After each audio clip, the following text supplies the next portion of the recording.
Hello, ladies and gentlemen, distinguished guests, and fellow advocates of democracy. It is my great pleasure to welcome you to this year's International Democracy Day event. Today, we come together not just as participants, but as passionate advocates of a cause that lies at the core of our shared global vision, the cause of democracy. Your presence here signifies your commitment to upholding the principles of democracy, and we are sincerely honored to have you with us. Before we embark in this enlightening journey of discussions and insights, I would like to express our heartfelt gratitude to International IDEA, the permanent mission of the government of Costa Rica at the United Nations, and the dedicated partners of the Global Democracy Coalition for hosting this event. As someone fortunate to work with this organization, I can attest that their dedication to promoting democracy and their unwavering support in organizing this gathering is a testament to the importance of collaborative efforts in advancing the democratic cause. We are privileged to stand alongside them in celebrating democracy's enduring spirit. Today, we come together on a day of great significance, International Democracy Day. It's a day that transcends borders and ideologies, reminding us of the fundamental values that underpin our societies. As we celebrate the achievements of democracy and reflect on the challenges it faces, we acknowledge that our work is far from complete. This event serves as a platform to deepen our understanding of democracy's role in achieving the Sustainable Development Goals, and aspires to ignite meaningful conversations that will drive our efforts forward. But before I continue, allow me to introduce myself. I am Elisenda Balleste Bouchot, the coordinator of the Global Democracy Coalition, and I am truly humbled to serve you as the Master of Ceremonies. My role today is to ensure that this event unfolds seamlessly, guiding you through our discussions, introducing our esteemed guests, and maintaining energy and flow of our conversations.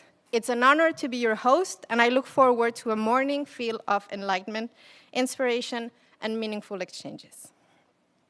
Our agenda has been thoughtfully crafted to delve into the intricate relationship between inclusive democracy and sustainable development.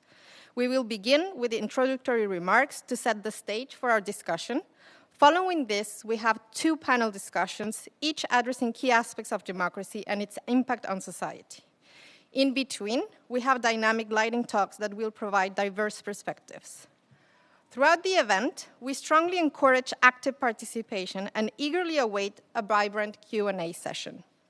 Finally, our closing remarks will summarize our key takeaways and emphasize the profound importance of our continued efforts to strengthen democracy on a global scale.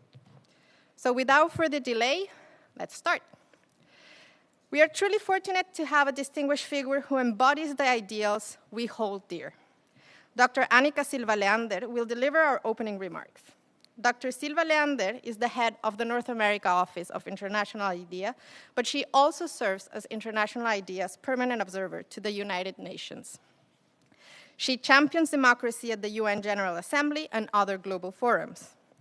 Dr. Silva Leander is an opinion leader on democracy, contributing through analysis and speaking engagements on the state of democracy, particularly within the UN and other pertinent international contexts. Her prior roles include leading the Democracy Assessment Unit at International IDEA in Stockholm, overseeing the Global State of Democracy Report and the Global State of Democracy Indices. Dr. Silva Leander's expertise and dedication to the cause of democracy have been instrumental in shaping the narrative of democracy on the global stage. Her insights will undoubtedly provide us with valuable context and inspiration, and as we explore the intricate interplay with democracy, inclusivity, and sustainable development. Dr. Silva Leander, we are eager to hear your thoughts and profoundly grateful for your presence.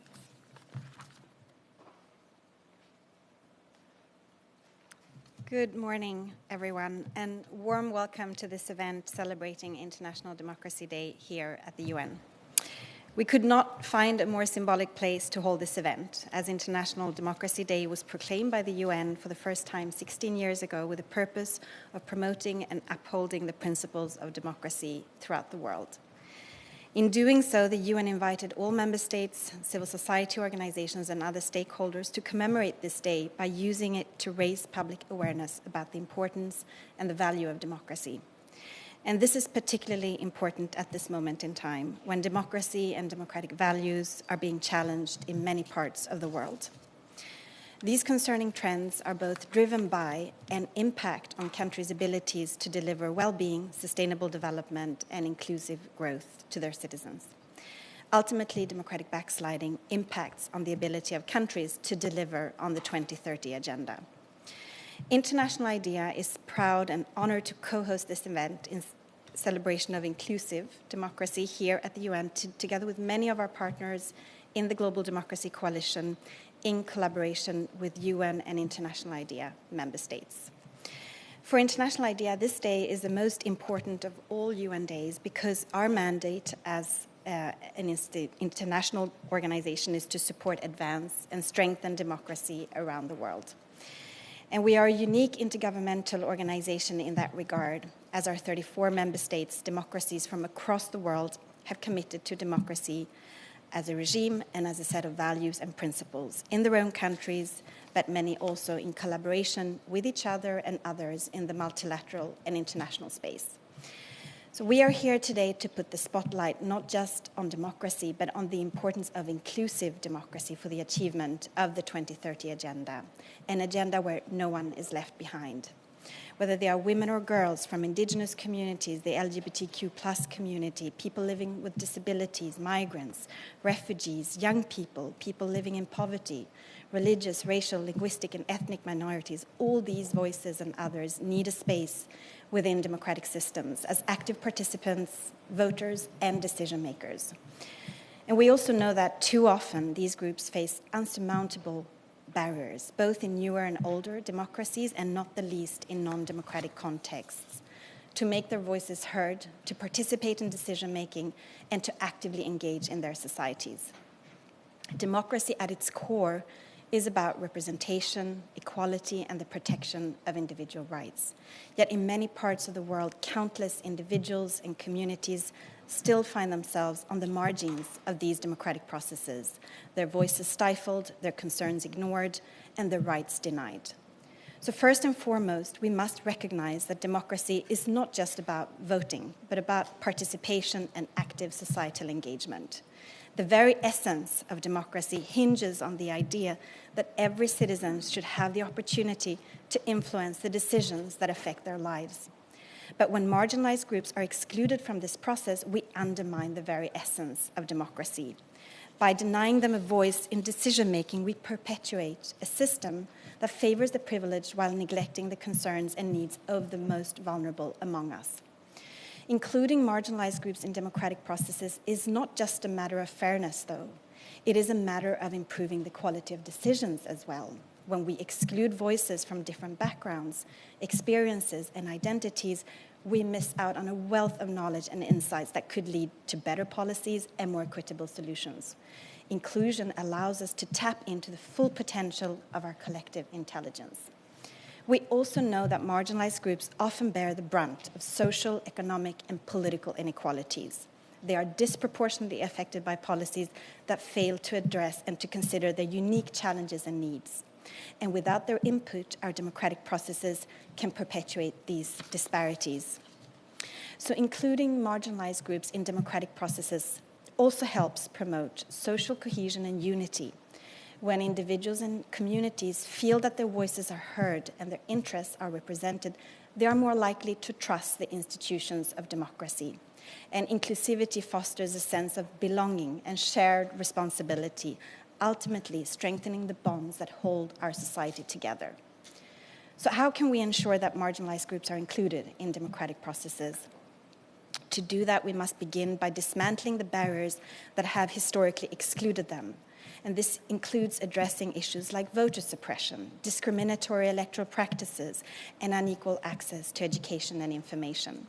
We must also actively seek out and support candidates from marginalized backgrounds and create opportunities for their voices to be heard at all levels of government. In addition, civil society plays a crucial role in amplifying the voices of marginalized groups NGOs, community organizations, and advocacy groups serve as vital channels through which marginalized communities can express their concerns and mobilize for change. And so supporting these organizations and listening to their recommendations is an essential step towards a more inclusive democracy. In conclusion, including marginalized groups in democratic processes is not only a moral imperative, but it's also a practical necessity. So we will today hear from our speakers on the importance of including marginalized voices to ensure that inclusive democracy advances the 2030 Agenda for Sustainable Development through their own stories and experiences. And we are also co-hosting this event together with many of our partners in the Global Democracy Coalition, which is a unique multi-stakeholder coalition that was formed in 2021 to provide a space and a platform for civil society organizations, international institutions, academics, and others to discuss and exchange good practices and knowledge in democracy building and to engage in multilateral fora on democracy, initially around the Summits for Democracy. Costa Rica, that is co-hosting this event with us, is a valued member state of International IDEA and of the UN that together with us and others have committed to advance inclusive democracy within its own borders but also in their region. So thank you, Ambassador Chan, for being with us here today. So is Canada, and we are very honored to have with us today former Prime Minister Campbell. Thank you for being partners with us on this journey of democracy. So we would like those of you here today, both those in the room and those that are listening in online, to come away from this event with a sense of hope, I hope. Yes, we are a long way away from an inclusive world where no one is left behind. There are many setbacks on the path to achieving the 2030 Agenda, as will be discussed next week at the SDG Summit. But we hope, and just as we hope that the heads of state that are present at the UN General Assembly next week will recommit to the goals set out in the 2030 Agenda with concrete actions and resources, we in this room and listening in from across the globe play a key role in raising awareness about the importance of building more inclusive society, putting pressure on governments to turn their words into action and support marginalized communities in making their voices heard. So happy International Democracy Day to all of you, and let the conversation begin. Thank you.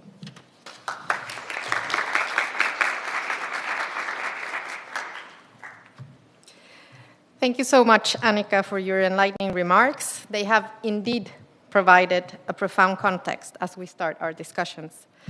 Now we turn to our attention to a lightning talk that has been thoughtfully prepared by our partners within the Global Democracy Coalition, the American-Russian Speaking Association for Civil and Human Rights.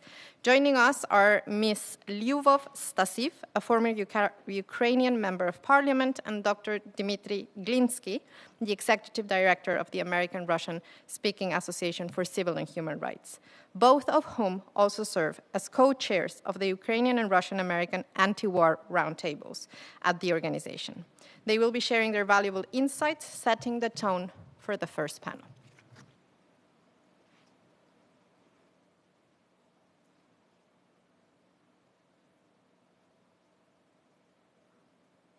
Дякую учасникам форуму за те, що намагаєтесь змінити світ на краще. Справедливість і міцні інституції – важливий фактор формування і підтримки демократії у світі.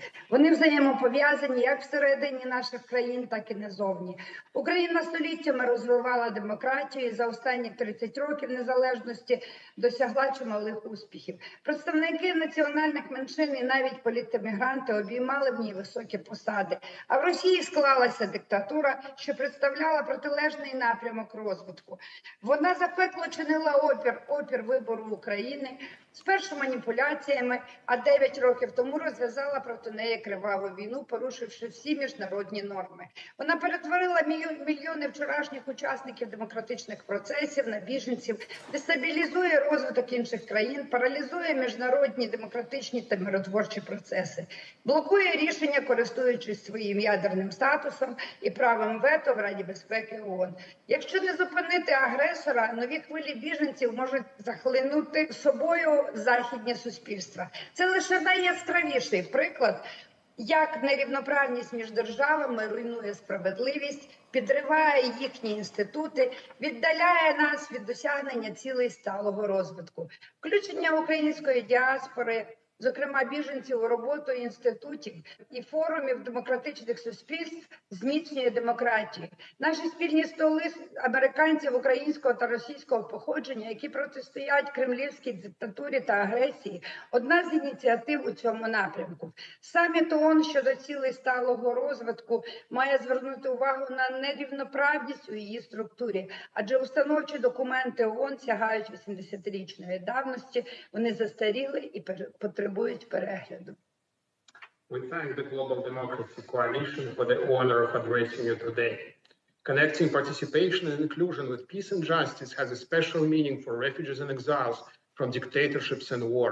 Russia and Syrian, Venezuelan, and other autocrats have pushed millions abroad by persecution and fear. And in Ukraine, this was done by the Kremlin's barbaric aggression. All this sets us back on a path to sustainable developmental goals. Yet here is a paradox. The refugees are some of the most marginalized and excluded, and yet also some of the most influential change agents. From the earliest Greek tragedies to the sculptures of the present-day Chinese exile, Ai Weiwei, the refugee stands out as a key witness before the court of history, testifying about the social and moral norms of her native and her recipient country. And her testimony challenges the limitations of our democracies. Torah, the foundational book of Abrahamic religions, set as one of our developmental goals to treat the stranger the way we treat our own. Yet our strangers today keep facing high barriers to acceptance and inclusion, even where decisions are being made about them. And even in New York, they may get demonized and at times silenced by the wealth and connections of those from whom they fled. I've seen this up close. And yet most of them keep contributing to their new societies in a multitude of ways. Most of them appreciate the difference between what they left behind and what they may eventually gain.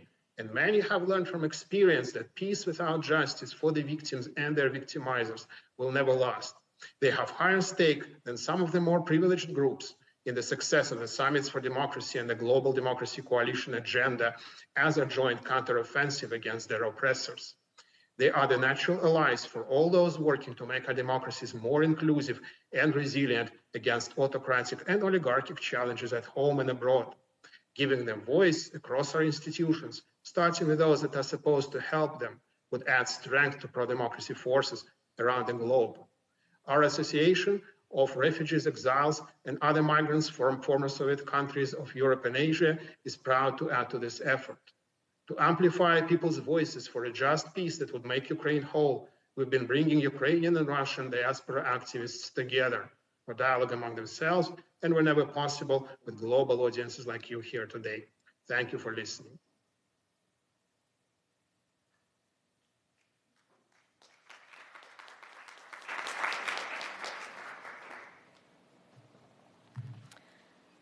What an inspiring talk and a great way to introduce our first panel. This panel is dedicated to exploring the challenges faced by marginalized communities in accessing and participating in democratic processes. The panel will also emphasize strategies to address these barriers and foster inclusive democracy. Furthermore, it will shed light on the importance of gender equality, SDG 5, reduce inequalities, SDG 10, and the promotion of peace, justice, and strong institutions, SDG 16, in shaping inclusive democratic processes. Through this exploration, our panel aims to deepen our understanding of how inclusive democracy can contribute to sustainable development and create a more equitable and just society. So allow me to introduce our distinguished moderator for the first panel, Mr. Moussa Kondo, the Executive Director of the Sahel Institute. Ms. Kondo, a former special advisor to the President of Mali on governance, democracy, and the rule of law, is a renowned figure in the fields of journalism and civil society.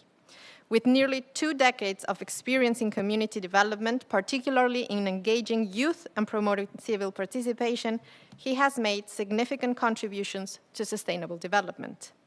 Mr. Kondo is the founder of the weekly newspaper L'Express de Bamako and has previously directed Accountability Lab in Mali. His commitment to fostering leadership, accountability, and integrity among youth has led to his placement in key positions within organizations like the World Bank, UNDP, and the International Organization for Migration. His influence extends beyond his home country as he chairs the APRM Youth Network and leads the Progressive African Network initiated by former President Olusegun Obasanjo from Nigeria.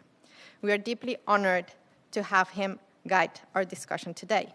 And I will also like to extend a warm welcome to our esteemed panelists who have generously joined us to share the insight and expertise in promoting inclusive democratic processes and citizen participation for peaceful and just societies. Their dedication to this cause is truly commendable, and their diverse backgrounds will provide us with a multifaceted view of the challenges and solutions we face. Musa, the floor is yours. Thank you so much. I'm very pleased and happy to be here among you to talk about this important topic on International Democracy Day, what is impacting the most my country behind all, and also many places around the world. The panels we have right now is, as you said, mentioned right now on inclusive, promoting inclusive democratic process and citizen participation for peaceful and just societies. And I'll be very honored to introduce the panelists here with us, starting with Her Excellency Ambassador Marietta Chan, Permanent Representative of Permanent Mission of Costa Rica to the UN, a seasoned Costa Rican diplomat, become ambassador and permanent representative, as you have the document with you, to the United Nations in August 2022, making a history milestone as the first Costa Rican woman in this role since her country joined the United Nations in 1945. So starting with the question about the first question, how social norms and existing power structures contribute to the marginalization of certain communities in democratic processes, and what strategies can be employed to challenge and overcome these barriers related to SDG 10, with challenging social norms about what we're trying to do, combining democracy and development also in terms of inclusivity. So, Ambassador. I didn't know I have to speak right away. Yeah. Thank you very much, and good morning to all of you. Today is the Independence Day of Costa Rica, and I'm delighted to be here of the International Day of Democracy, because democracy is not just a system of government, it's a way of life. That is the way that Costa Ricans have chosen to live since we became a republic. At the outset, so please, I would like to extend my gratitude to all of you in this audience. Your presence here today is a testament to your commitment to these vital issues. Your questions and contributions will enrich our discussions. The topics we are about to delve into, democracy, inclusivity, and sustainable development, are not just buzzwords. They are the cornerstones of a better future for all, a world where we promise not to leave anyone behind. In a world that is facing complex challenges, and my country is no exception, dialogues like this are more than important, they are essential. We must emphasize that these discussions transcend national borders. Democracy, gender equality, and justice are global goals, and their attainment is intertwined with the collective actions of nations and societies, not to mention the United Nations as a whole. So here we are because we believe in the power of democracy to create a more equitable world, a world where no one is left behind. So I look forward to your insights, experiences, and strategies, and to hear from my panelists, fellow panelists. Together we can explore the ways to challenge the status quo, to smash patriarchy, empower marginalized voices, promote justice, peace, and sustainability. I thank you.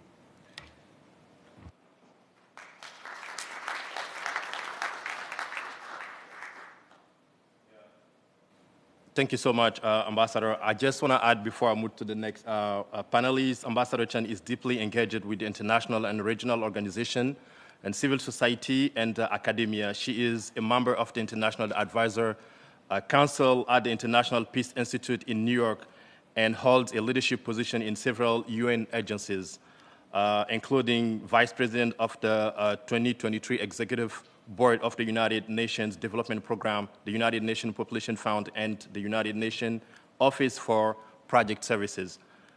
She also presides over the UNICEF Executive Board in 2022, leading a significant field visit to Thailand. Before her current role, Ambassador Chen held various positions within Costa Rican missions in New York and Washington, D.C. She began her career as a senior speechwriter for the president of Costa Rica. Thank you so much, Ambassador, for your first words. The next panelist is Ms. Emilia Saiz Corosendo, Secretary General of the United Cities and Local Government, UCLG. Ms. Emilia Saiz, I'm sure I'm pronouncing it correctly. Thank you so much. She's the Secretary General of the United Cities and Local Government. She worked with the international movement and local and regional government in different cities capacities since 1997, leading programs and initiatives on institutional capacity building, the participation of women in local decision-making and decentralized cooperation. She played a critical role in setting up global task force for local and regional government and has followed and represented local and regional government in iconic international processes such as the Rio and Beijing +20, as well as the climate agreement, the SDGs and the Habitat 3, and facilitated the contributions from local constituencies and the United Nations process. Ms. Emilia, thank you so much for joining us. This first question is like a global thought on the topic and also your first thought. Thank you. Well, thank you very much, Chair, for giving us the opportunity to be here with you today. Thank you to International IDEA and to the Global Democracy Coalition and to the Ambassador of Costa Rica for the continued work that is being done in this very important topic. Happy International Democracy Day. Democracy is not perfect. No system is.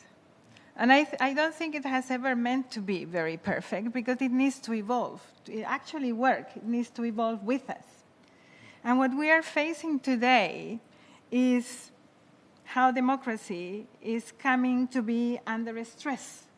It's under stress because of the many complex emergencies that we are going through, but also under stress because democratic systems have forgotten part of the citizens. There are many groups that do not feel represented in our democratic systems, that do not trust the institutions, and that is leading to big questioning of the system itself. It is tangible in any street, in any neighborhood around the world that when people do identify with their surroundings, with their neighborhoods, with their reality, and how much trust they put in the institutions that represent these systems. And the danger that we are facing today is not only because of war or autocracy or climate change. It is because of the lack of trust that we have in those systems that we are questioning their foundations. We feel as organized constituency of local and regional governments around the globe that it is at local level where the basis of democracy need to be strengthened, constructed, and ensured. And that is through the implementation of human rights and freedoms that we will be able to do that. But we will need to do it in a very tangible way, addressing the needs of people and making them responsible as well for their own needs, but the needs of future generations. And this is the trick here. How do you actually do that? How do you create this environment of trust. You need to address the hate discourse that is there. It's very important. You need to evolve in the new situations. You need to apply new democratic architecture to a changing system where artificial intelligence is playing a very important role in the way that we perceive the world, in the way that we get information. But we also need to actually apply very tangible changes to our systems that are actually very outdated. It's also very difficult to update the local systems of democracy and the local architecture without taking into account the international architecture of decision-making. Any citizen right now feels a bit citizen of the world. They can buy anything, anywhere. They can experience the world through the eyes of others that are miles and miles away from themselves. We feel what happens, the stress, the climate stress that happens in one part of the world affects directly into our day-to-day life. It's very difficult to detach the kind of decision that will need to address those challenges from the local decision. And so if we look at the state of democracy from that perspective, our architecture is very outdated, and we cannot only deal with it at one single level. It will need to be at multiple levels. But in this first round, I would like to share with you that while we know that the multiple crises are challenging our democratic systems because they are technocratizing decision-making and are leading people to think that democracy might not be the efficient system to address what we have, a very dangerous narrative, we also need to look at complex emergencies as triggers for democratic innovation and as motivations for citizens to become proactive agents for change. Look, tomorrow we start with the SDG Summit. The local and regional governments are going to meet here. There will be no democracy without empowered, educated, healthy people behind the system. So we need to link these agendas there, and we think the local level is the place to do it. Thank you, Chair. Yeah. Thank you so much. Yeah, please. Thank you so much for your first words, and these are exactly what this conversation is all about inclusivity, connectivity, and also how to make the new or every voice heard. And from the Sahel, I can definitely say how this is very important, because it's not about speaking French, speaking English, or speaking the official language of the government to left some of the citizens behind, because the day they will start getting awake and aware about what's going on around them, as the internet and all the things happening in the global village today, as we are through the connectivity, they will start fighting for their right and will not be prepared for that. So thank you so much for mentioning that. I will just going to introduce the next speaker. This is Mr. John Romano, director of the TAP Network. Mr. Romano is the director of the TAP Network based in New York. Prior to joining the TAP Network, John worked as at-scale holder forum for a sustainable future and the Natural Resources Defense Council, coordinating global advocacy campaigns around the United Nations post-2015 Sustainable Development Agenda. He also worked for the United Nations Secretariat with the UNDC's Division for Sustainable Development, where he helped facilitate the engagement of civil society in the Rio+20 UN Conference on Sustainable Development and coordinated the UN social media coverage for the conference. John has a MS in Sustainability Management from Columbia University and an MBA in Environmental Studies and Geography from Ohio Wesleyan University. Thank you so much, Mr. John, for joining us. The first question is the global, your thought about the topic of the conference. Also, what do you think about the social norm existing power structures contributing to marginalization of certain communities in democratic processes?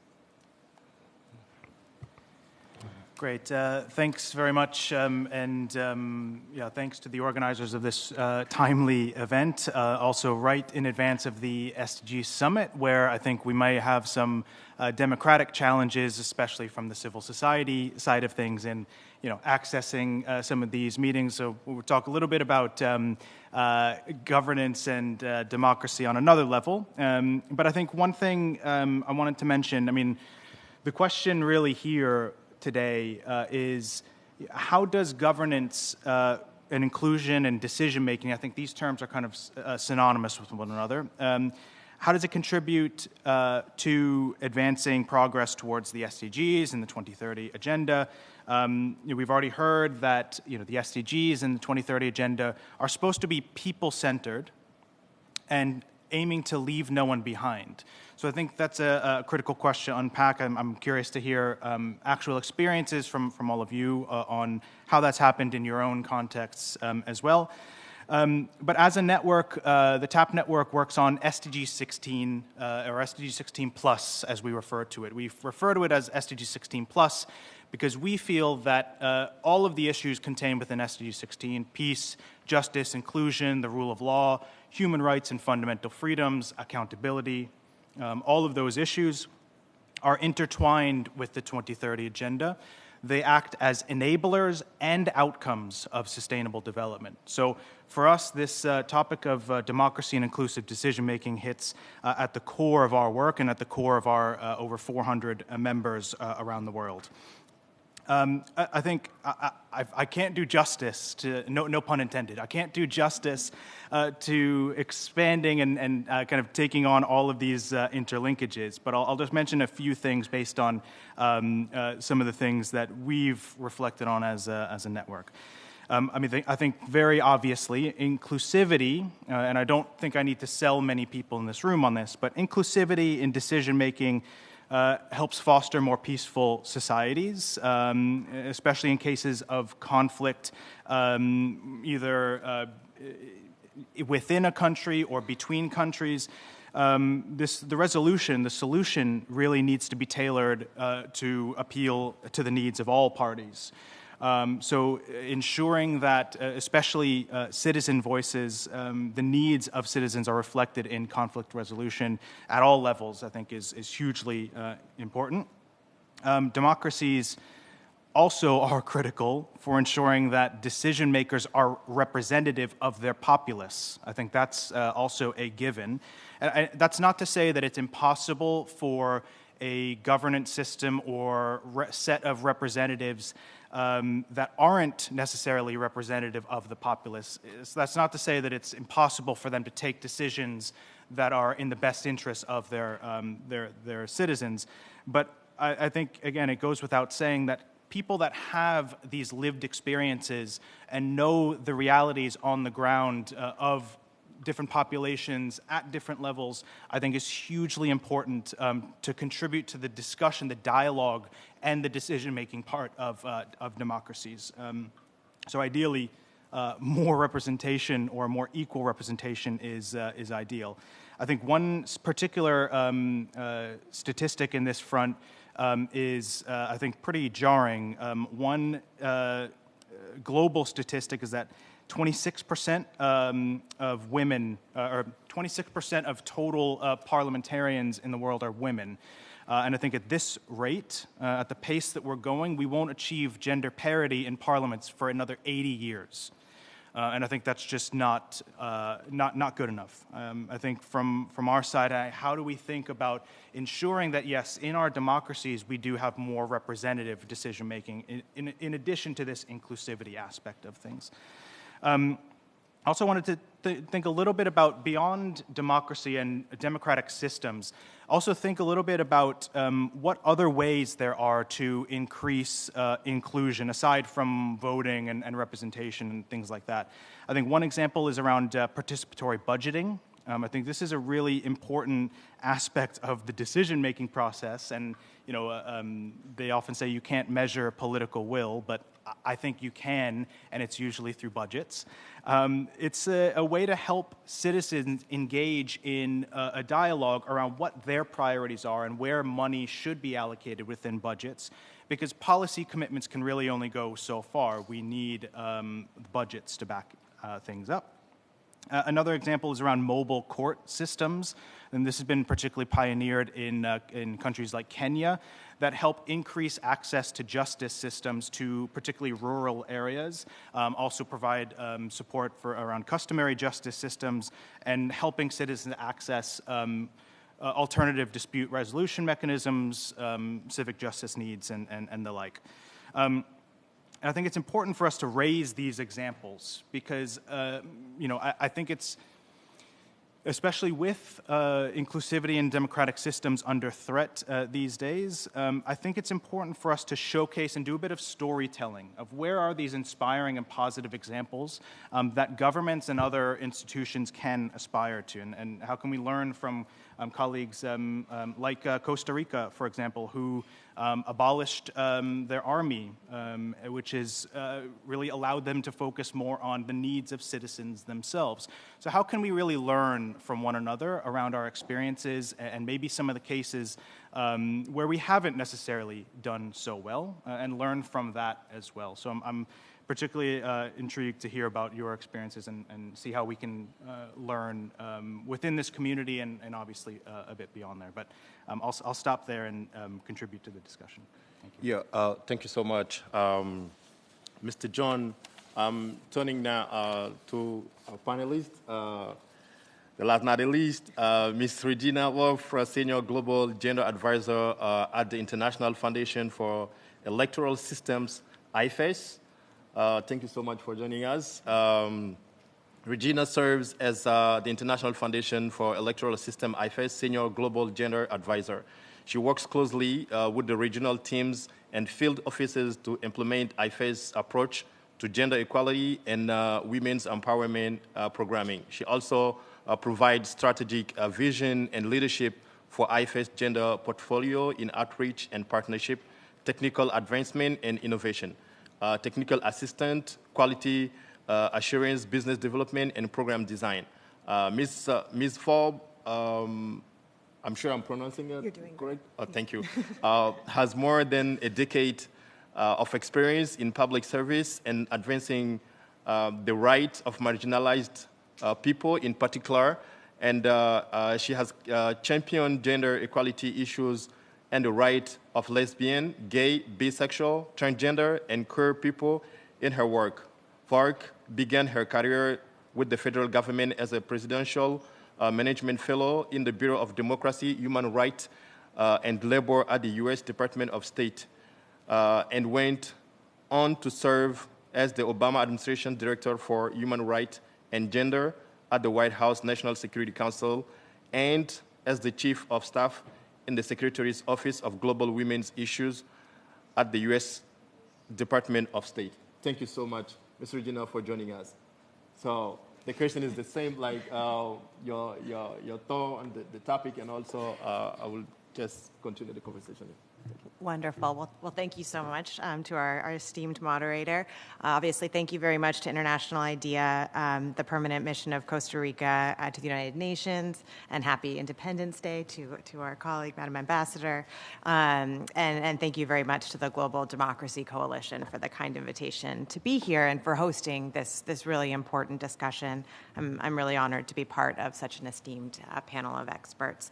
I was going to talk a little bit, maybe more specifically, about kind of the SDG 5 and the gender elements of that. So I think kind of I'll maybe start from the principle and the premise that gender equality and democracy are both fundamentally linked and mutually reinforcing, right? You cannot have true democracy without the equal and meaningful participation and leadership of women and girls. And of course, SDG 5 has charged us to achieve gender equality and the empowerment of all women and girls by 2030, which, we've got some significant work to do. And I think it's really just the latest, perhaps, in a long list of international commitments that our governments have made to achieving gender equality, particularly with respect to women's participation in political and public life. And these include, the Universal Declaration of Human Rights. They include CEDAW. They include the ICCPR. Not to mention, any number of regional instruments, national laws, and constitutions. So not only is kind of achieving gender equality a matter of fulfilling international commitments and realizing human rights, it's also fundamental to good governance. And we have any number of studies that show us that decisions are perceived as more legitimate when they are made by groups that represent society more broadly. And so you're seeing this fundamental link between representation, between inclusivity and democracy. And that really underscores the need for wider representation in decision-making. If you have women, for example, as 50% of the population, and often more than 50% in many countries, we should have women as 50% of our leadership bodies. And that just underscores the need for wider representation in decision-making as a key factor in government accountability. And there's also, just from maybe a practical standpoint, there is a significant body of evidence to suggest that countries led by women are home to better social and economic conditions, and that the presence of women leaders in national, local, and community-level governments leads to an increase in policymaking that advances rights and promotes equality and improves the quality of life for those overlooked in society. So maybe I'll just stop there. We can have a discussion about how we can further emphasize this interchange between gender equality and democracy, and what are some of the more specific tactics to actually increase women's representation in political bodies. But for my opening remarks, maybe I'll pause here and we can go on with the conversation.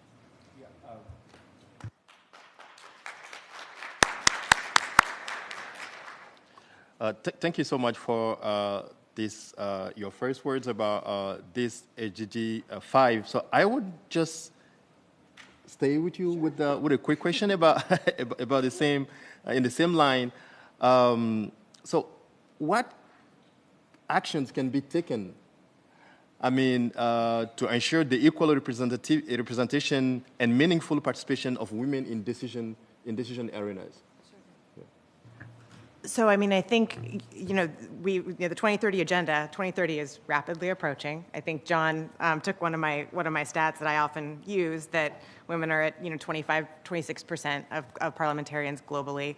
And I think the stats that I've heard in terms of women's political representation are even a bit grimmer. I've heard something like between 130 and 145 years of general representation, general parity in representative bodies. So that is going to take some concerted work by not just everybody in this room, not just all of the organizations that we represent, but the international community writ large. And so when we're thinking about, because I don't think any of us want to wait that long to achieve gender equality in representative bodies, I think of this really as both a supply issue and a demand issue, right? And on the supply side, I think the supply is everywhere, right? It's perhaps overwhelming, the number of women and girls who are already leading within their communities or have the potential to do so, are already leaders and maybe just don't recognize themselves as such. They may need support.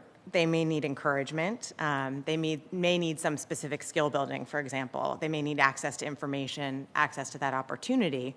But all of that capability, all of that raw material, all of that, very often that ambition to be a leader is there, right? So we're not lacking for talent in these spaces. There are plenty of women, there are plenty of young women, there are plenty of girls who are ready to raise their hands and take their seat in a leadership role. So I think the demand side is really where we all need to work. And I know many of our organizations are working on the kind of capacity building side for women and girls. My organization, IFAS, does that, largely working with government institutions, independent institutions like electoral bodies, electoral management bodies, political parties, those types of things.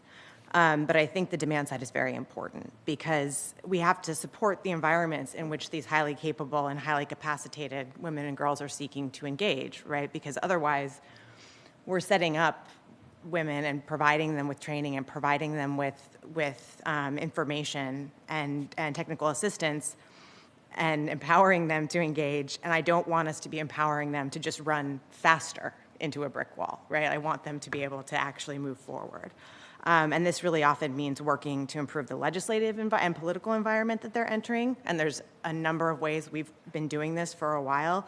And that can be, measures such as, increasing the adoption and I think the sincere implementation of things like quotas and temporary special measures, and the enforcement of those mechanisms as well. It's not enough to have them on paper. They have to be out there in the world and actually enforced. Engaging political parties to actively recruit and support women candidates at all levels. Strengthening laws against gender-based violence, online and off, and we're seeing more and more this intimidation and violence against women online in particular, and specifically legislating to address political and electoral violence against women. And a number of countries have done that, have put those laws on the books to make political violence against women on the basis of gender a specific crime. And then I think just the last piece of this is really this requires a cultural change in the societies in which we all live, which are largely kind of based in this patriarchal attitude, and one that is often, unfortunately, openly hostile to women and girls raising their voices. That's just true. So we need to be working with, and IFES works with men and boys to be better prepared to serve as allies and upstanders to the women and girls in their homes and in their communities, their schools, and their workplaces, in governments, so that when women and girls raise their hands and their voices, they're not immediately overwhelmed by a deluge of hostility and harassment and even violence. Because once that happens, why would you want to stand back up again? So, for example, when IFES does work through our women's leadership programming, which we provide both kind of hard and soft skills, negotiation, budgeting, how to get involved in various electoral and political processes, and we're working to train women so that they are best prepared to step up and step into these roles when they have the opportunity. But we also work with the men in their environments, so in their families sometimes, in their communities, in their workplaces, in government, through an Allies for Equality program, so that those men are actually ready to be supportive to women when they come in and step forward as leaders. So I think having both of those things is incredibly important, because otherwise we've seen time and again that when women assume a leadership role, often they also experience a backlash in terms of violence and harassment. And the men need to be prepared to help step in as supporters. So we like to give them actual concrete tools and reasons to do that. So I'll stop there and let us move forward with the discussion. Thank you. Thank you so much for this input and really interesting ones. Yeah, thank you so much.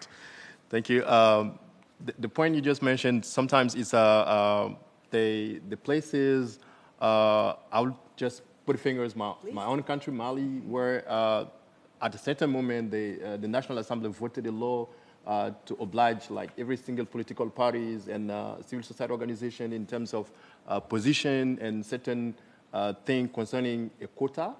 Like if you want to be implemented or whatever run for a post, you have to have 30% of women a gender representative in this league. So from moving forward could go, why not 40% or and up. So thank you so much for the work you're doing. Thank you so much.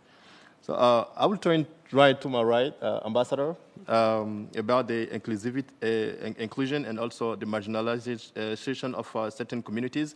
What strategies can be developed or employed to challenge and overcome these barriers? Wow. Okay. Yeah, I mean, we talk about social norms and existing power structures contribute to the marginalizations. Okay. So now what strategies can be employed to challenge this, to challenge and overcome these barriers related to SDG 10? Thank you very much. We just heard about the issue of quotas, and quotas have helped. But quotas need to translate into actual power and a voice at the table, and that it's not about having enough women in the room. It's not making sure that we have half of the women participating in a panel. It's ensuring that their voices and their concerns are reflected in the final text of our endeavors. Affirmative actions and quotas have helped. For instance, in Costa Rica, we started with a quota system in the 1990s, 1996 or 1998. with a 40% quota of participation of women in government. Then we made an amendment requiring full 50% of representation among candidates in 2009. And most recently, whenever we have a president in the last two governments, they have announced gender parity as a norm, the parity in the cabinet. But the problem, to be honest, is not only at the national level. Let me bring this issue here to the United States. At the end of the term of the current Secretary General, for 80 consecutive years, the UN will be ruled or headed by a male at the top. It's 80 years, and this problem begins since the UN Charter that states that he shall be the Chief Administrative Officer of the United Nations. This error is also compounded in Resolution 11 of 1946, which states that the Secretary General will be a man of high eminence, a man of high eminence. We judge policies not for their intentions. We judge policies by their results, and the results so far have always and exclusively produced a man at the helm of the United Nations.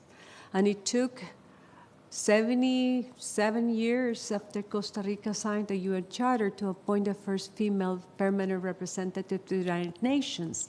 And one of the first steps I took when I assumed this position was to recognize the role of Deputy Permanent Representative of Costa Rica, who served for 30 years as deputy, a woman, and she was never considered as the permanent representative. So these social norms are everywhere, even in this organization that proclaims to champion SDG 5. And yet you should see the resistance we have when we call for a female to lead the organization, because the bar for a woman is even higher. She must be fluent in these languages, she must have these positions, and there are plenty of women all over the world who can take on this job. So this road has not been easy, and we will continue to strive, because the social norms are everywhere. They are in our communities, asking women to take care of children and the care economy, which is unrecognized and paid for. It's in our families, it's in our own societies, and sometimes at the structural level in the most important organization in the whole world. So yes, we have taken steps, not only in Costa Rica with the gender quotas, but in this government, we have appointed more female ambassadors than ever before, more career ambassadors. We show that we have intentionally taken steps to break these social norms and shift the paradigm that is required to acknowledge that 50% of the population does require a seat at the table, a voice, and the opportunity to lead. Because if we want to change the world, we need to lead. Thank you.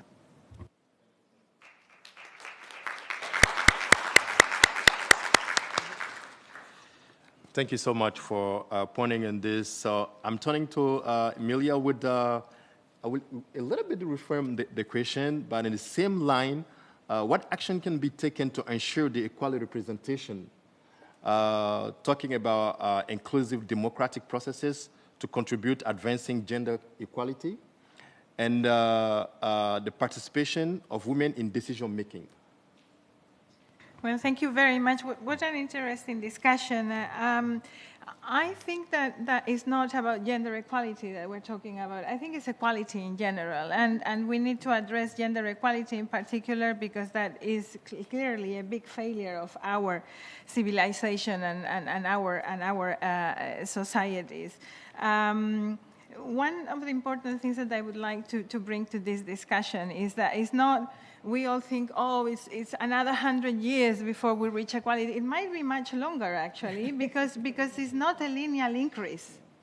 I mean, in some places, we're going backwards. I mean, in some places, we have seen the numbers going from 25% parliamentarians to 19% parliamentarians. In some places, we have seen the data going from 10% female mayors to 5% female mayors, which is the average.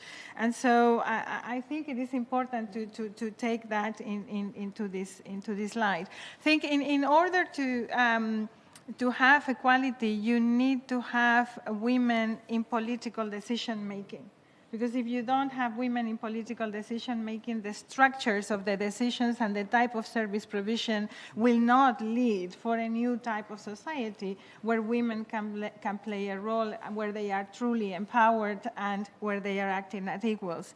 And that is also true for LGBTIQ communities, for the disabled community with accessibility laws, and for migrants. And those are parts of the structures that we need to change. When we say at the local level that the system of democracy and some of the governance architecture is obsolete, we mean that you have migrants all over the world that cannot exercise the right to vote. And so if we are going for a representative system, it will be very difficult for them to identify with whatever outcomes of those elections are.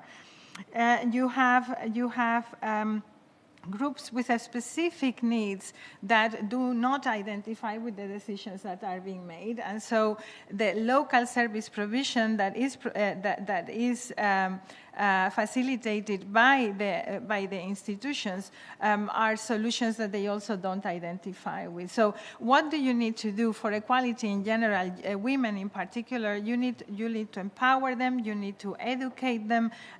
You need to make sure that there is a feminist approach to decision making. And when I say a feminist approach, this is for men and women alike, for girls and boys alike, until we don't conceive leadership as a different type of endeavor than we consider it now. Leadership is not about power, but about inclusive decision making. We will not be making these changes. And we feel it needs to happen at neighborhood level, with councils of women, with councils of young people, with councils for a LGBTIQ community, etc., where these groups are able to define the kind of policies that they need in the society that we are. The ambassador was saying democracy is not a system, it's a way of life. And if we want to do that, we will need everyone on board. But let us keep in mind,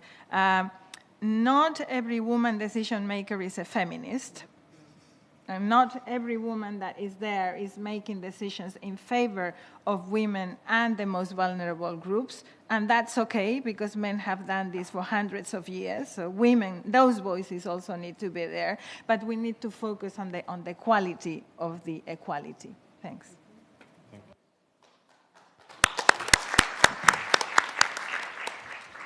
You said it, the quality of equality. Thank you so much.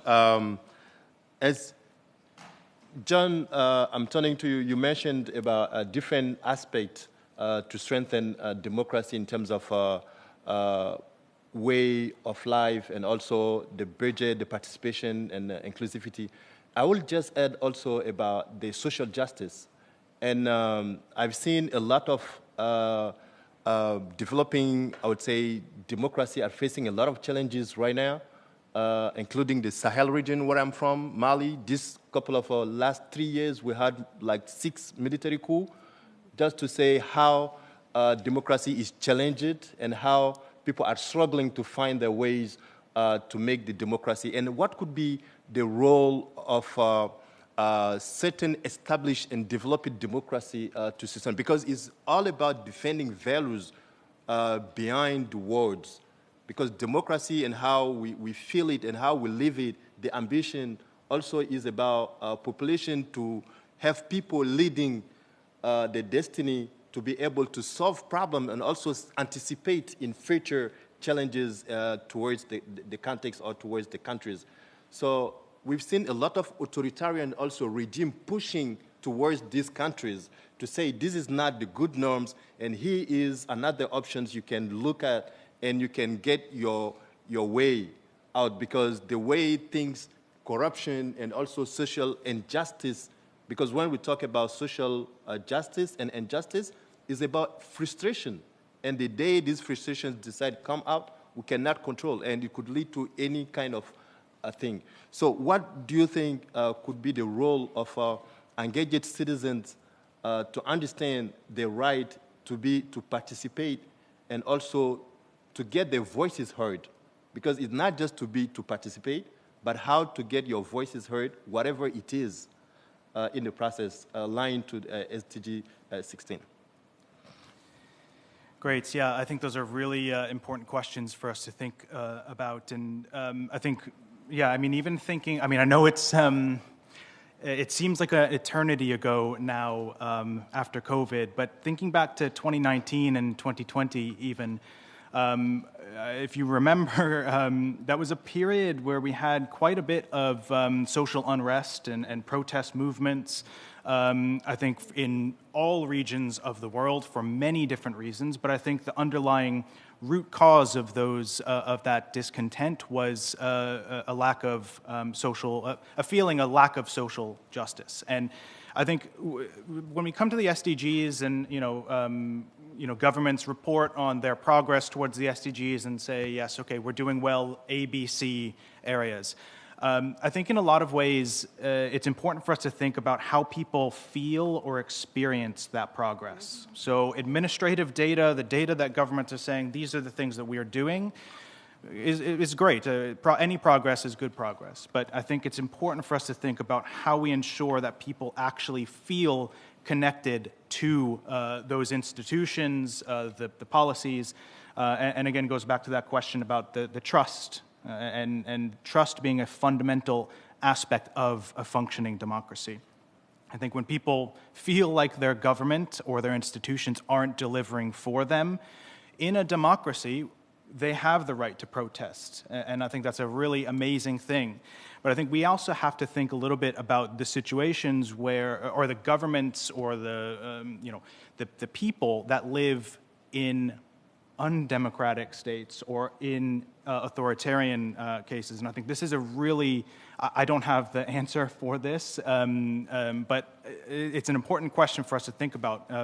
Because I think, so according to the Civicus Monitor, only 3.2% of people live in 38 countries where civic space is open, and 28% of people around the world live in 27 countries with closed civic space and restrictions. So I think it's really important for us to think about, what is the role of champions of democracy in helping some of those colleagues, a lot of civil society partners in those countries that are experiencing oppression. They are either jailed or even killed in many cases just for speaking their mind or criticizing the government. I think it's really important to identify champions, like Costa Rica, like others in this space, to really showcase the examples, the positive and inspiring examples, again, going back to this showcasing of champions. As was said before, I think Amelia mentioned that democracy is not perfect and it's not meant to be perfect. And I think that sometimes lends a little bit of an opening for critics of democracy to say, look, this doesn't work in all cases. And I think it's important for us to showcase the positive examples, to say it's not perfect.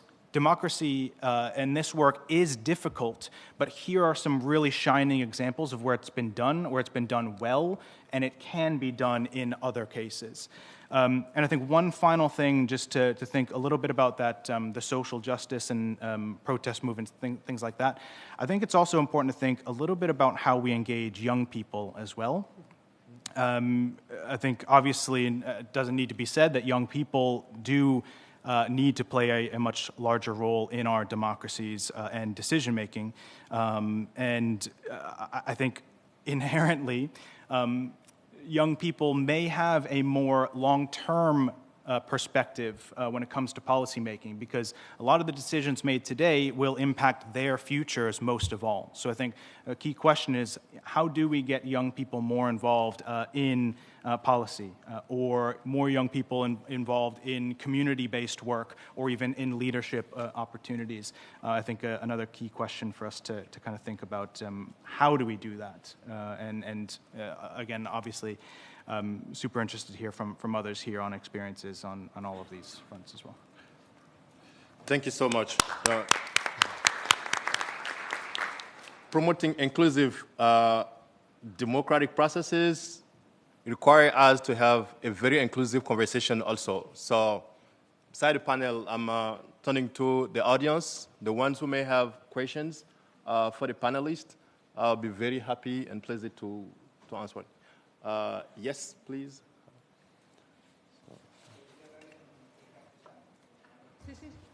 Oh, how is functions? Bueno, en primer lugar, First of all, to the Ambassador of Costa Rica, wish you a very good day. To our brotherly republic,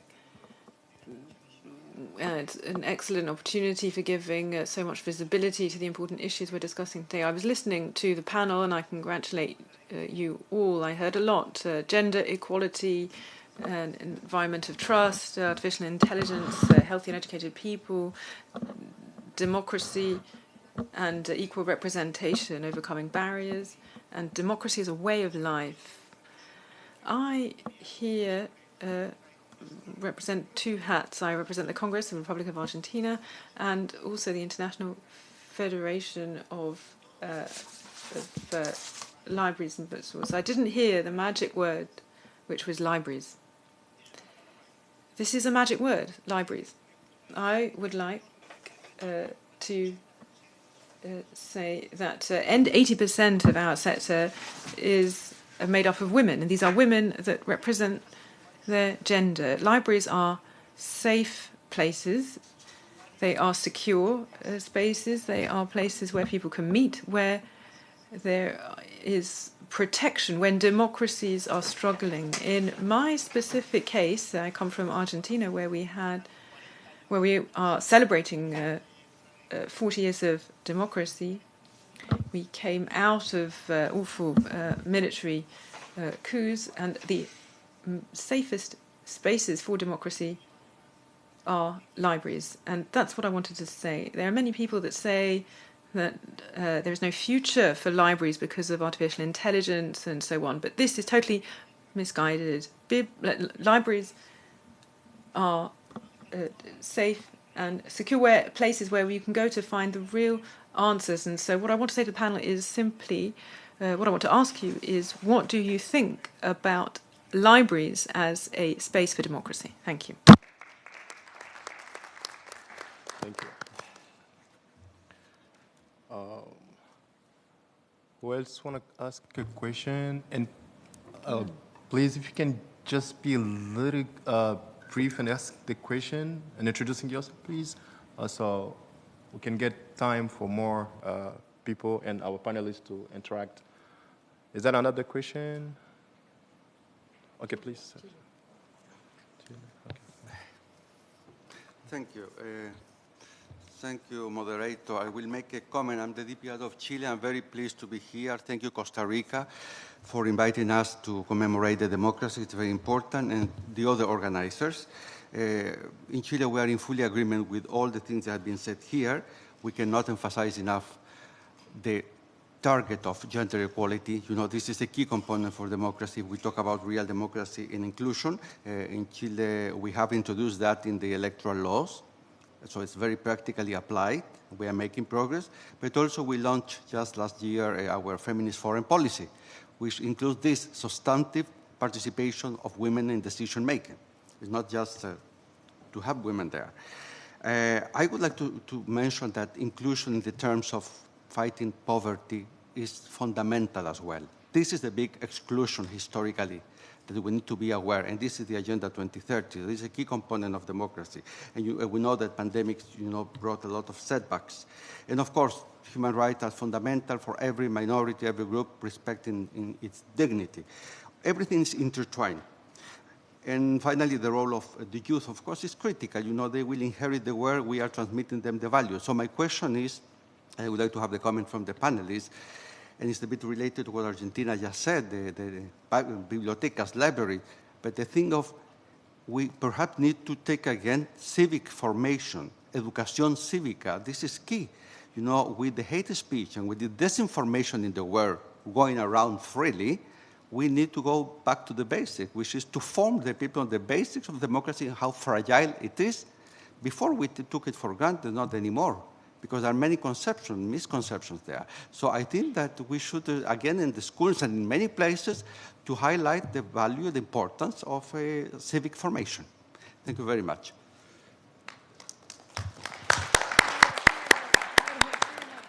Thank you so much for your contribution and the point. Is there another point? Okay, Madame, s'il vous plaît. Okay, yes, Madame. Yes, I'm Lin Nguyen for Vietnam Democracy Center, a partner of Alliance for Vietnam's Democracy. How do free and fair elections impact on the advancement of democracy? Authoritarian and totalitarian go down to the path of oppressing its people and destroying civil society. And the road to a sustainable partnership is when the partner shares our value in rule-based order. The partner should champion free and fair elections, including the free and fair nomination of candidates. We have adopted a scoreboard for free and fair elections for 47 criteria as a litmus test in the hope that the totalitarian society will inch toward and be closer to our shared values. As the Vietnamese regime become more authoritarian and repressive, the people's voice become marginalized. 95% do not have a voice.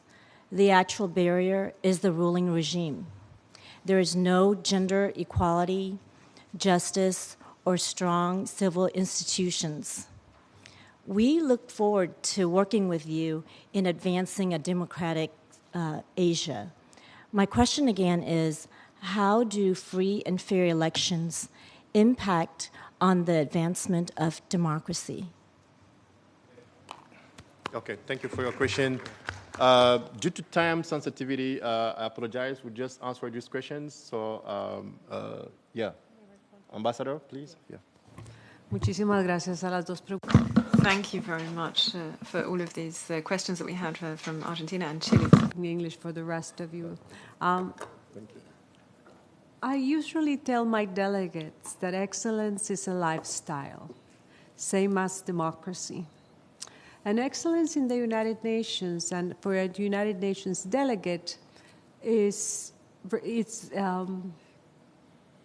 portrayed by the quality of their writing, and the quality of their writing is a direct consequence of the quality of their reading. And it's no surprise that books are burned when crises come and when humanity is facing the worst times. So I appreciate that you mentioned libraries and books as a reference, as a key, as a beacon of democracy, of showing that democracy is fully functioning. Another point that I want to make is that democracy is fundamentally a political process that requires youth. A youth indifferent to politics, or annoyed by politics, or has given up with politics, is not enhancing the cause of democracy. On the contrary, such youth is actually ceding power to those who believe in war or conflict as a legitimate means to resolving what can be done by dialogue or at the negotiation table. So we need to pay attention not only to women and youth, to women and girls, but youth in general, because we're missing a crucial piece of the puzzle. And when youth is disenchanted with politics or annoyed with it, we do not know what will happen, because the quality of democracy might decrease, because it's very easy to get to them through media, social media, and ads, but not with ideas and proposals. And what makes democracy strong is strong institutions and strong public policies that can be sustained throughout time. So that is my response to the first two gentlemen. I thank you. Thank you so much. Ambassador, yeah, please. Thank you, and I'm very keen to provide maybe a brief answer to all three questions, and I'll try to do so quickly. So maybe on the first, with respect to libraries, I will answer perhaps not as a representative of IFES, and maybe just as a citizen of the United States, where we're seeing, honestly, a tremendous pushback in the availability of free information on all manner of topics, including issues related to women, including issues related to LGBTQI plus people. So I think we can't take for granted, and we shouldn't take for granted, that freedom of information, which is available right now in so many libraries and so many school libraries, is going to be there forever. So I really appreciate you mentioning libraries as an important civic and democratic space, and I think we all need to just be aware that we need to have we need to be ready to protect them as well, because we're seeing in the U.S. at least that is not a given for all of our state and local lawmakers, which is of course very disappointing.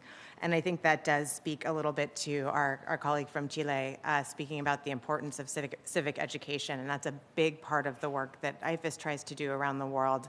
And I think in addition to bringing those concepts back into our school curriculums all around the world, about what it means to be a citizen, what it means to live in a pluralistic society where there are multiple voices, multiple perspectives that we're honoring and respecting, and how we have free dialogue and how we can make space for multiple identities. I think that's exceptionally important. And then in those places where perhaps we haven't yet done that, for children all the way through, there's still this opportunity when we're trying to make sure that everybody has an opportunity to register to vote, for example. You have to sometimes go to people. You have to take those efforts out into the community to reach people in rural areas, to reach people who have been internally displaced within their countries. That requires effort as well. So not just with voter registration and that type of information, but what does it mean to vote? What does it mean to be a citizen who's participating? What does it mean to go to a community forum?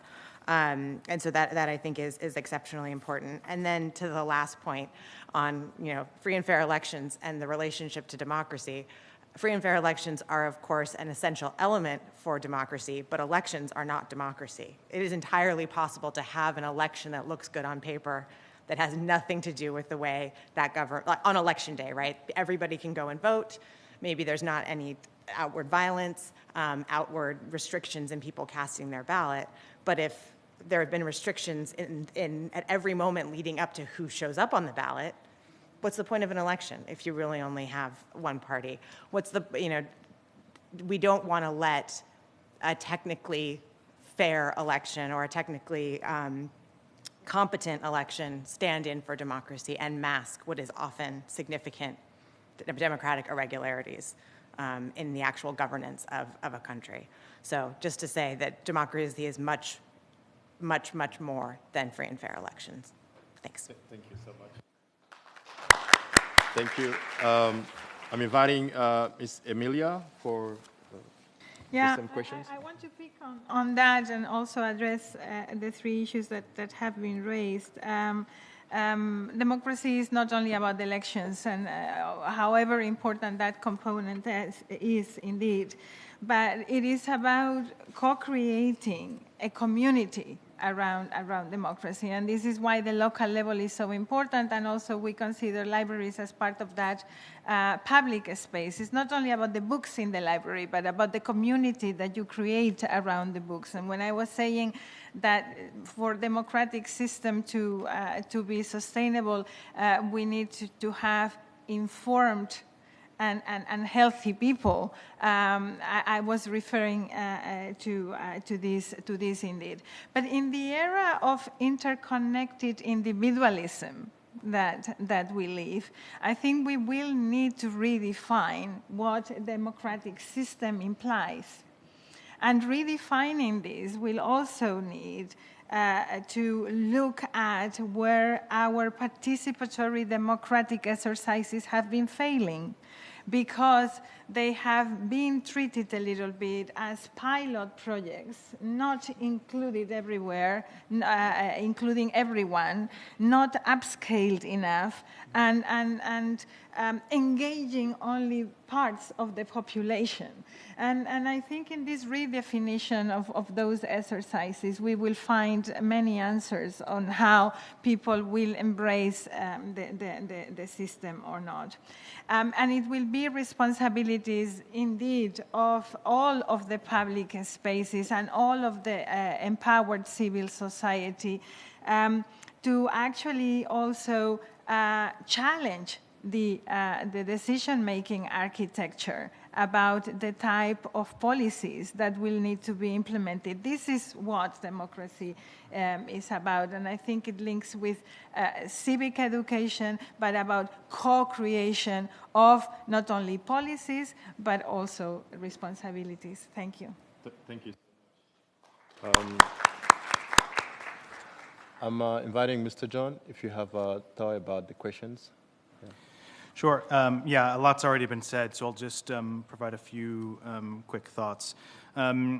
Yeah, I think on the libraries side of things, I mean, I think it's really interesting. I mean, we talk also about the civic education side of things as well. And I think taking a look at the fundamental freedom, it's not just an access to information exercise. Thinking about all of the fundamental freedoms that are enshrined in the Universal Declaration of Human Rights, SDG 16, also in many constitutions of governments. I think libraries can help facilitate and kind of project all of those fundamental freedoms. It's not just that one aspect around access to information. And I think one thing, you know, coming back to the other question about the impact of election, free and fair elections, I'm intrigued to learn more, maybe we can connect after this, about your own measurement of, you know, how you're assessing you know, elections and fundamental freedoms in your country. But I think the one thing this kind of reminds me or brings me back to is during the negotiations on the SDGs in 2014 and 2015, a lot of the pushback against SDG 16 was that the detractors said that peace, justice, inclusion, human rights, that it couldn't be measured. And I think those of us in this room, those of us that work on these issues really deeply, know that it's actually the opposite. There are many ways for us to measure inclusion and participation and justice and human rights. And I think, if anything, I think that's the challenge on how do we zero in on, okay, this society or this government is inclusive or are they not? Because there are many ways to measure that. And so I think it's just really important, because I think most authoritarian governments, I would say, would, if you confront them and say you are not inclusive or you're not participatory or you are authoritarian, they would probably come back and say they aren't. So I think it's a question for us to think about the data and the evidence base for this. How do we ensure that there are data points or work that's being done to help us push back and say, this is where we need improvement. These are the countries that citizens are left behind most frequently.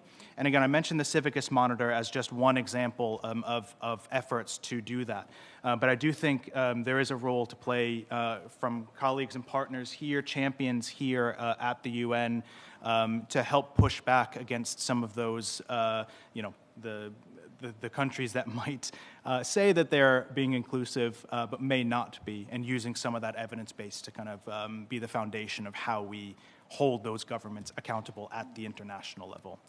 Just another thing for us to think about going forward as another opportunity. How do we build a community that can help do that and support champions and partners to push back when it's needed?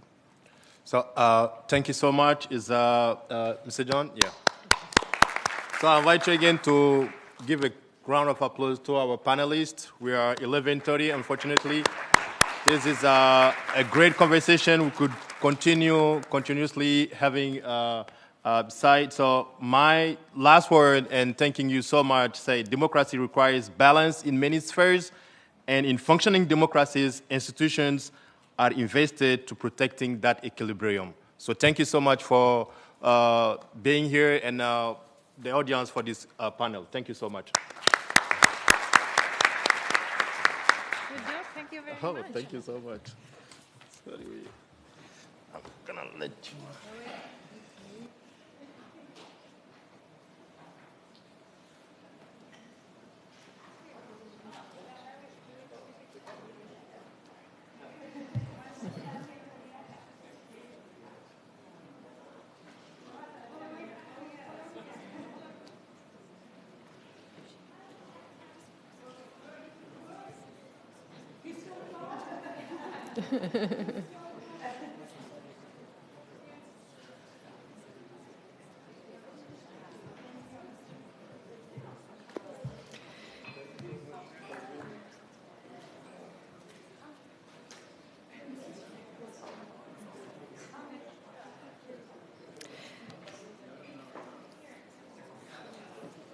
Thank you so much to our panelists. I will appreciate if we can change the panel as quickly as possible, as we are already a little bit late. But thank you so much to the panelists, to the participants who posed such provoking questions and such powerful statements like democracy is not a system, is a way of life that Ambassador Chan just mentioned. Your insights have sparked engaging discussions that will undoubtedly shape the future of democracy. So before I introduce our second panel, we have another lightning talk lined up. This time, our partner, Westminster Foundation for Democracy, will set the stage for the second panel. So Ms. Cecilia Mancoyala, the Head of Practice and Inclusion at WFD, will share some intriguing remarks that will encourage us to reflect on what lies ahead for the second panel. Thank you.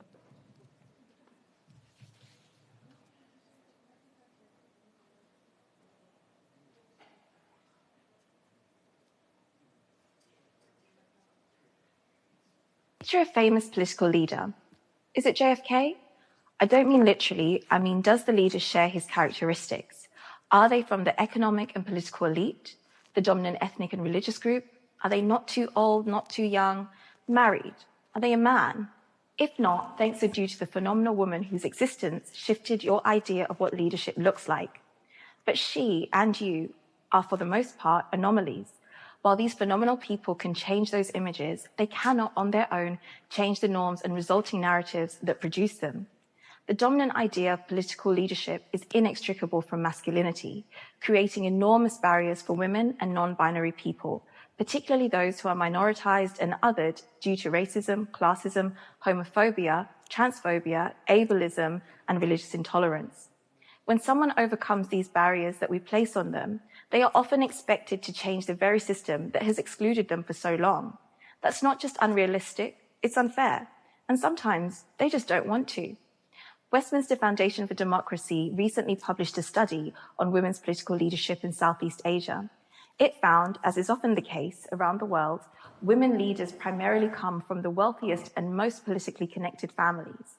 These privileged identities meant they could navigate, negotiate, or completely circumvent gender barriers. Several said that gender wasn't an issue on their relatively short route to leadership, and once there, they reported that they had little to no incentive to change the system, likely because it had ultimately benefited them. Although the report is from Asia, elite systems reproduce themselves everywhere, and the findings are consistent with studies globally. Intersectionality means allowing for the plurality of stories that exist at once. The funding and political landscape don't make this easy, but if our efforts to widen access to power are not intersectional, nothing will change. In fact, we might be maintaining the inadequate status quo by reinforcing it with people who already have access to power and allowing them to be weaponized by those who resist change, to distract from, and even legitimize systemic inequalities in representation. It matters that each of us can see ourselves represented, but the emphasis on visible markers of identity is only about visibility, which is something, but not enough to achieve the substantive representation required to respond to the diversity of our life choices, needs, perspectives, and the identities that inform them.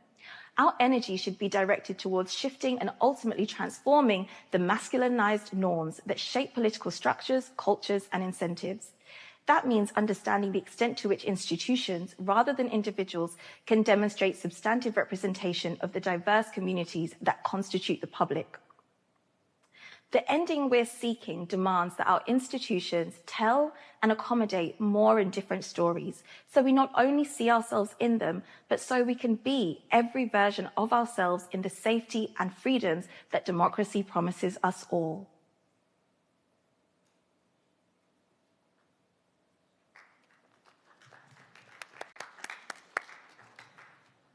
Well, indeed, Cecilia's remarks have provided valuable insights and served as a fitting introduction for our second panel. As we navigate our evolving global landscape, the influence of social norms on both democratic institutions and sustainable advancement remains undeniable. These unwritten societal rules can either catalyze or hinder the achievement of critical sustainable development goals.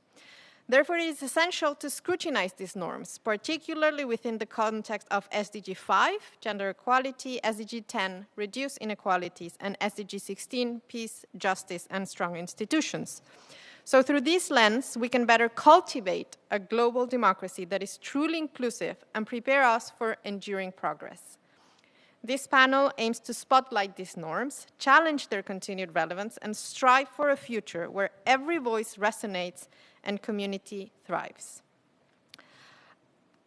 I just want to remind you that we have Spanish interpretation since one of our panelists is Spanish speaking.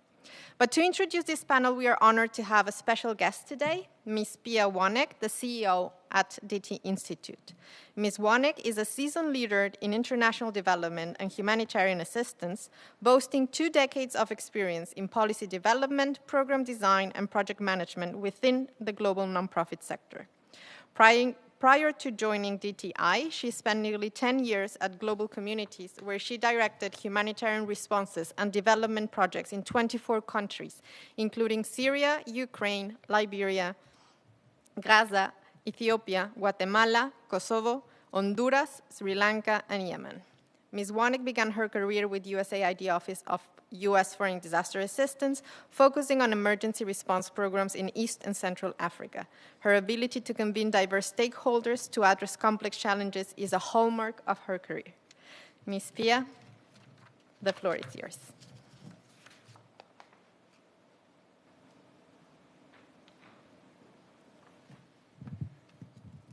Thank you. Esteemed guests, today is a world that is constantly changing, evolving, and adapting. And in this shifting global landscape, one thing remains undeniable: the profound influence of social norms on both our democratic institutions and the pursuit of sustainable development.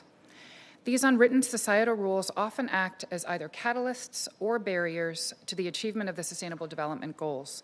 Today, I want to take a closer look at these norms, particularly in the context of 3 vital SDGs: Goal 5, gender equality; Goal 10, reduced inequalities; and Goal 16, peace, justice, and strong institutions. At the heart of this landscape are social norms, those unwritten, often subconscious rules that govern our behavior and decisions. Social norms are deeply ingrained in our societies and often dictate how we perceive the world and interact with one another. They act as powerful forces, either propelling us towards progress or holding us back. Social norms play a significant role in perpetrating gender inequality. From the workplace to our homes, they shape our perceptions of what is normal for those we identify as men and women. But we've seen how challenging these norms can lead to more inclusive and equal societies. And when we shirk gender stereotypes, we can empower individuals and create a world where everyone has access to the same opportunities. Social norms can either reinforce or challenge inequality. They often determine who has access to education, healthcare, and economic opportunities. And when we seek to challenge these norms, we inspire a more equitable society. In the realm of peace, justice, and strong institutions, social norms are crucial. Norms that promote tolerance, fairness, and the rule of law contribute to the stability of societies. Conversely, harmful norms can undermine institutions and perpetuate conflict. Transforming these norms is essential for building strong, just, and peaceful nations. In conclusion, understanding and challenging social norms are essential steps in fostering a more inclusive global democracy, a democracy where the voices of all citizens are heard regardless of their gender, race, or background, a democracy that values equality and justice as its core principles. It is within such a democracy that we can lay the foundation for enduring growth and development. The commitment to supporting the development of more inclusive global democracy is one that we share at DT Institute.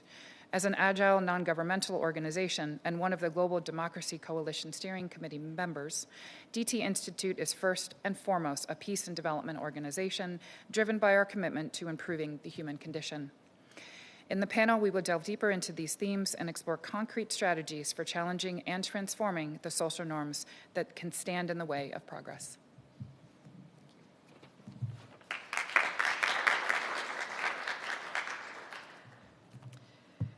Thank you immensely, Pia, for your profound remarks. They have served as a perfect introduction to our second panel.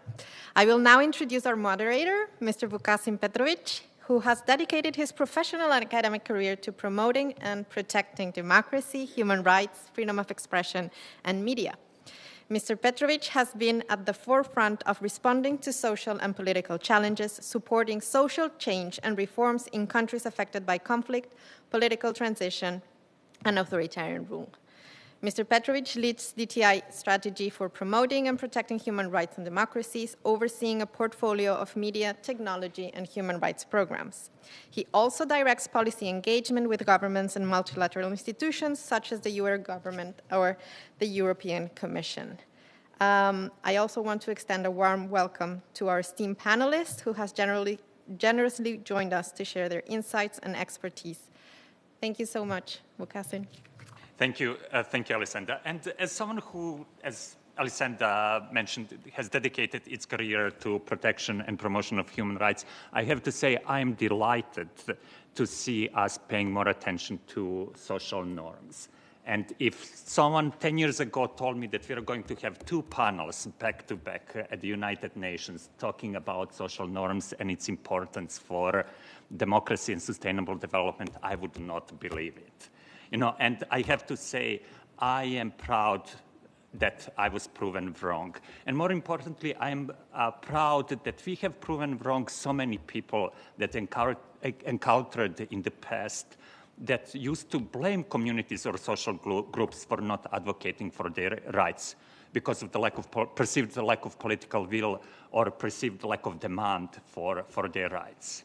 You know, and I'm happy to see that over the last 10 to 20 years, we as the community have been on a journey to explore the system of unwritten rules and realize and understand what and how we can support communities and how we can empower them, change perception about them, and change their perception of the world that surrounds them in order for them to be more advocate for their rights. So questions such as how do social norms shape the creation of societies? How do norms around gender roles affect progress towards gender equality? And what tactics can we utilize to advance norms that champion inclusivity and sustainable growth has been on my mind and on our minds for all this time. And to help me answer these questions today, I'm joined by a group of extraordinary people who through their lives carried many different hats. They were activists, development professionals, academics, and policymakers. And it is my pleasure to introduce first Dr. Nancy O'Calley. Nancy is a renewed activist who paid a high price for her pursuit of justice and equality. As the director of the Freedom House in Egypt, she was one of NGO workers that was convinced and sentenced to prison. After that, Dr. Okali continued to work on human rights and governance issues across MENA region and worldwide. And today, she's president and CEO of the Center for International Policy. And she's the first woman to lead CIP in its 50 years history. In addition to Dr. Okali, it's also my pleasure to introduce Ms. Mercedes Say. And Ms. Mercedes Say is a human rights leader from the Maya Kish Nation. She's a founding member of the National Council on Indigenous People in the Diaspora, and she has dedicated her life to protection of human rights of Indigenous people. In addition to Ms. Say and Ms. Okali, Christian Lamere is a senior program officer at UNDEF, and he brings to us experience both as someone who has spent his career working for the UN in many different places, including very challenging places such as Afghanistan and Mali, but at the same time as someone who has worked on the other side of this, I would say, divide, and has worked for civil society organizations and international NGOs on promoting elections and political processes in developing, at that time, developing countries. And finally, Ivan Marovic, who was also one of the leaders of a social movement back in the 90s that played a critical role in democratization of Serbia. And since then, Ivan Marovic has been advising numerous pro-democracy social movements around the world and became one of the leading educators in the field of strategic nonviolent action. And today, Ivan Marovic is Executive Director of International Center for Nonviolent Conflict. So, to move on to the questions, Nancy and Christian, I would like to pose you first a question, and I would like you to help me answer how essential are inclusive representation and diverse viewpoints in strengthening democratic systems and sustainable development? Thank you, Vuk, and thank you so much for having me today speaking about this very timely and important topic, and certainly not a new one.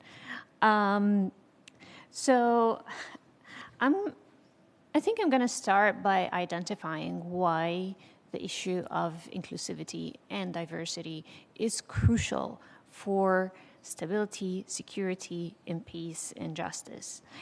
And not from a rights-based perspective, because if you have been paying attention to Washington, D.C., and also other capitals in the world, the fashionable word these days is realpolitik. So I'm going to play with that and see, not just because it's like people's rights to participate and be part of the policies that are shaping and influencing their lives, but also looking at it from a very pragmatic and an effective way. The fact that we have exclusionary spaces in policymaking, especially when it comes to issues related to SDG 16, it means that we are always going to have a partial view of reality. So when we're talking about realpolitik, the reality we're talking about, if reached through exclusionary spaces, it will always be partial. And when we have partial view, we have inadequate analysis, and we end up with solutions that are not effective because they are not adequate and they're flawed. So this is the first one. Second, the inclusion of various stakeholders in the process of forming policy, whether we're talking on a multilateral level or the UN, or we're talking on the level of a local council, participation guarantees sustainability of the policies that we promote. People have a stake and have the interest to maintain and sustain those policies. And finally, if we are looking at change and always struggling on why change is not happening, it's basically common sense. If you expect that the same people who are sitting at the table forging those policies are the ones who are going to participate in exclusionary space making those policies, you cannot expect any change. Now, none of this is new. Everything I just said, you've heard it several times before, many types of arguments and approaches. And there were a lot of attempts to change that. But the question is, I mean, why after all those years? And why after all those debates and arguments and evidence, things are not changing?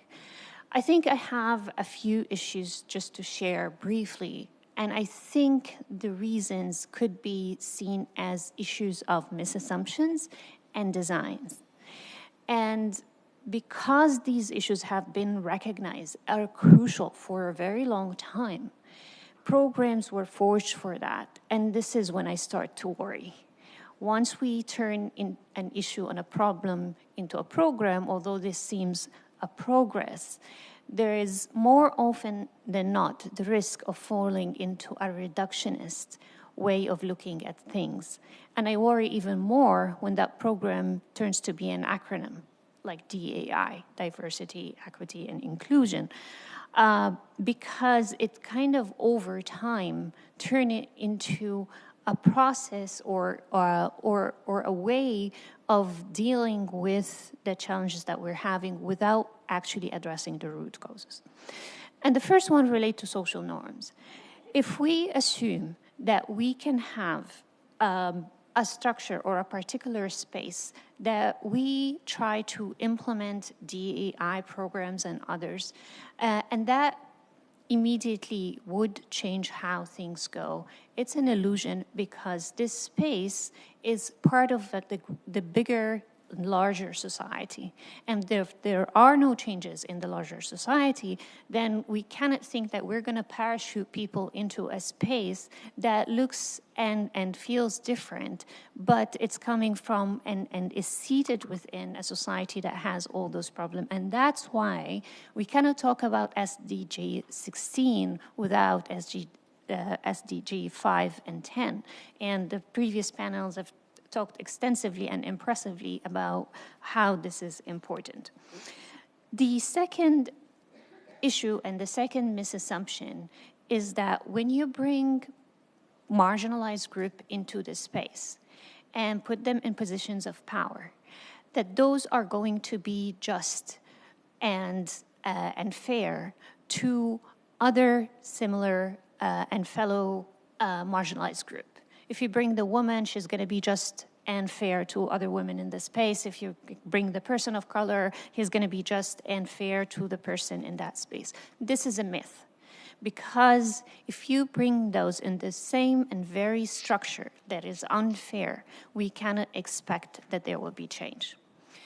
And the other misassumption is that just because you have those people in the room, it means that there's progress there and there's inclusivity. Because, I mean, I think Emilia alluded to that in the previous panel, is that which women and which people of color who come and sit in that space. I mean, in Egypt, for example, I mean, the current regime prides itself of the number of women who are in the cabinet or in like different council and the parliament, but which women? Those are the women who are close to the power circle, who advocate and stand by and maintain the very unjust system of that space. Because the problem starts with the last, or like the main point of the bottom of like those assumptions and their problems is that if you bring people into a structure without changing them, they are coming from a marginalized group or a disprivileged place, they will do their best to fit in. They will do their best to make sure that they are like everyone else, and without noticing, we'll be perpetuating the very system that we need to change. And this gets, I mean, featured or we can see it in how all those processes turn into tokenization. Let's have the panel that have a woman, let's have the one that has a person of color, and that becomes a way of like such tokenization legitimizes a space that is still unequal. And this is why we find it hard, despite the recognition of the problems of exclusionary policies, exclusionary space for women, for people of color, for people from gender backgrounds and different affiliation as well. These are the things that leading to the frustration that we see today because we don't really change the structure. And again, like we cannot do that without looking at the connection between SDG 16 and number 5 and number 10 because they are closely associated.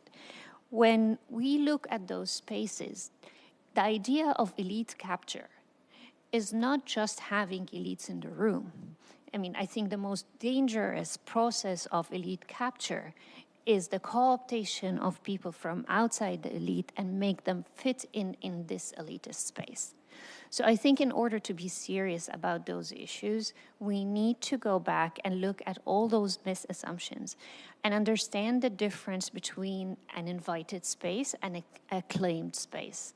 And as also Regina alluded to in the previous panel, is that without having the safeguards and legislations and processes in place to make sure that people who come from a marginalized group or a space that they're from the minority do not just hit a wall every time or just go without making any change. We have to make those structural changes fundamental. And finally, just to give you like an analogy of that, it's like a university claiming in its application that we welcome all people from all different backgrounds and including people with disabilities, but they don't have an elevator.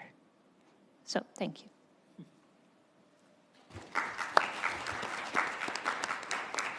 Thank you, Nancy. Christian? Thank you, Vukasin. For those who do not know the UN Democracy Fund, there's a slide behind me, or to my left, that will give you some facts and figures. This way you will know us and might prompt some questions later. It is a privilege to be here today. International Day of Democracy has always been our main event for the UN Democracy Fund in a given year. And the gathering today is a testament of, I think, our shared commitment to the ideals of democracy and inclusion. I'm going to ask a question to start. What is democracy? And it's not just rhetorical. I would like to have an answer. Will someone answer the question? We're all like professionals, committed. We work in the democracy world. We advocate. Yes. Simple, in a few simple words. Like maybe 3 words. Sorry, I need some help here. I didn't know that they would not work, though. Yeah, the one next to you works. Sorry for taking so much time with this, but I think it's important. Oh, it's not on. Okay, there we go. I'm going to give it a shot. My name is Vivian. I think democracy means ability to govern one's affairs. Okay. Yes. Ability of a community or a group of people to govern their own affairs. Yes. So you're talking about the people, right? Yes. So democracy means power to the people, from the Greek. And not just the power of certain individuals in a country or in a community in this world. It means that all people should be included in governance. Many in this world think that a clan or a tribe or money should be the model of governance for a few. But this is totally opposite to the ideal of democracy. which is to empower everyone, he or she, or them, or they nowadays. So the UN Democracy Fund, since its creation, has worked with CSOs to uplift marginalized communities and minority groups to give them a voice. We promote the right to participate in democratic processes and obviously to work towards the achievement of the SDGs. And I've heard a lot about Goal 16, Goal 10, Goal 5. We work at this intersection. Although I'll give you a few examples later of other goals we were touching, we're working on through our projects. UNDEF is a grant-making machine. We're not normative. We don't work on policies. We don't make big events where we can comment on the state of democracy. But we showcase our achievements, notable achievements, small ones in the world. And to come back to the main question, how essential is inclusive representation? I will give you some examples, but globally, and I've heard this from everyone today around in this panel, in the previous panel. First, how essential? Obviously, it is essential. Now, key ways, why?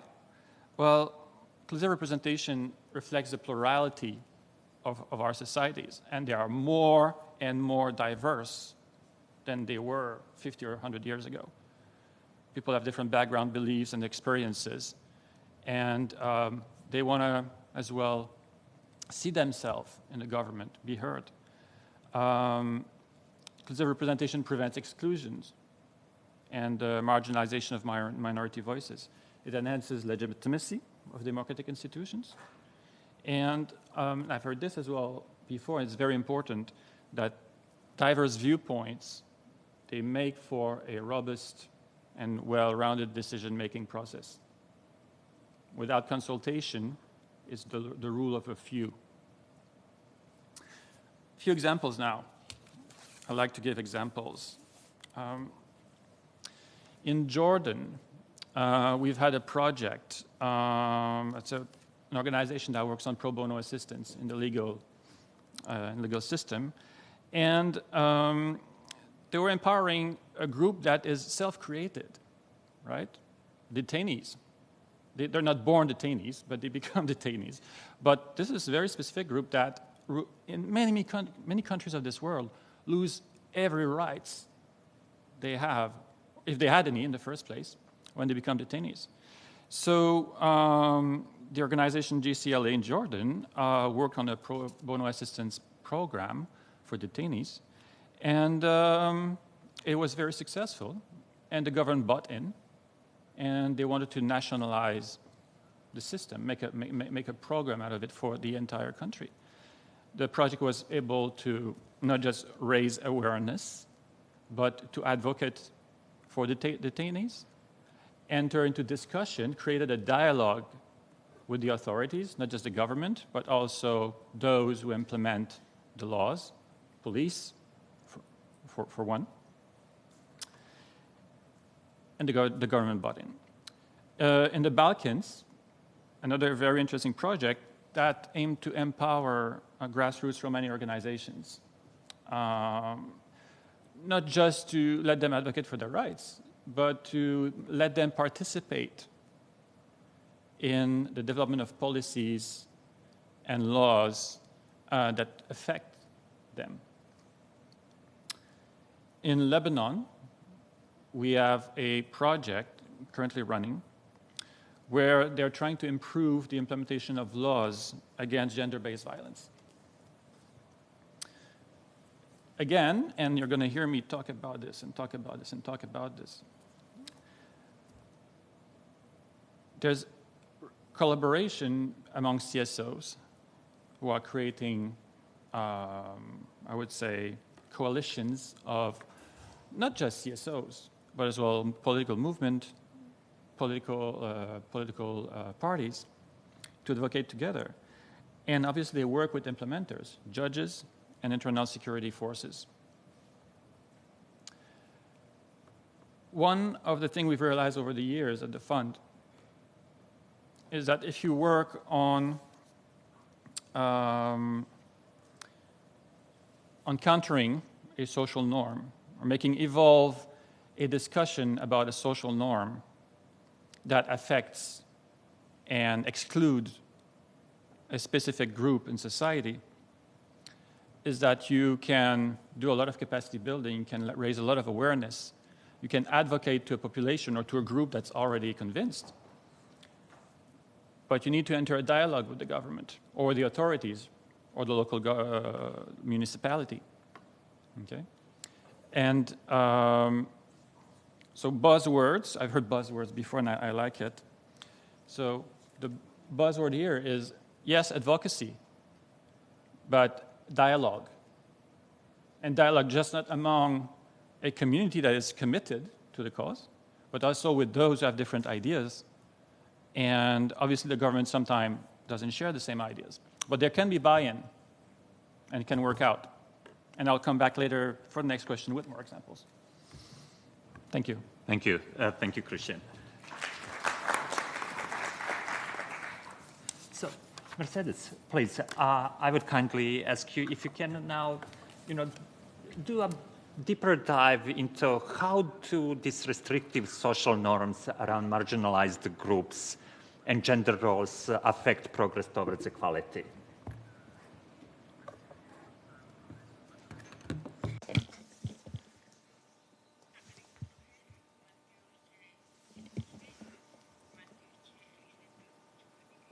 Speakers using an indigenous language.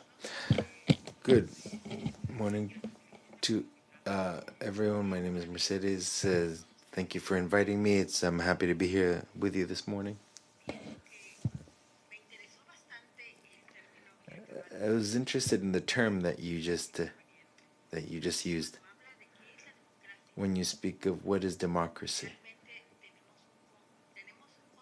We have a wonderful concept on paper. We can read it as democracy, we can state it, but what's interesting is how we interpret democracy from each perspective, or each point of view. When there's a debate on democracy and the inclusion of women, well, to hear the concept that historically women have been excluded from political systems,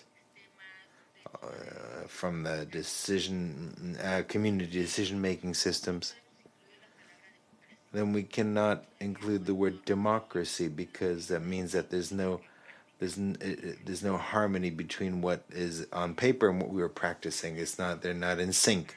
So to speak of democracy for us, for indigenous peoples, is much more complicated, because historically we have been excluded from all systems that are part of so-called democracy.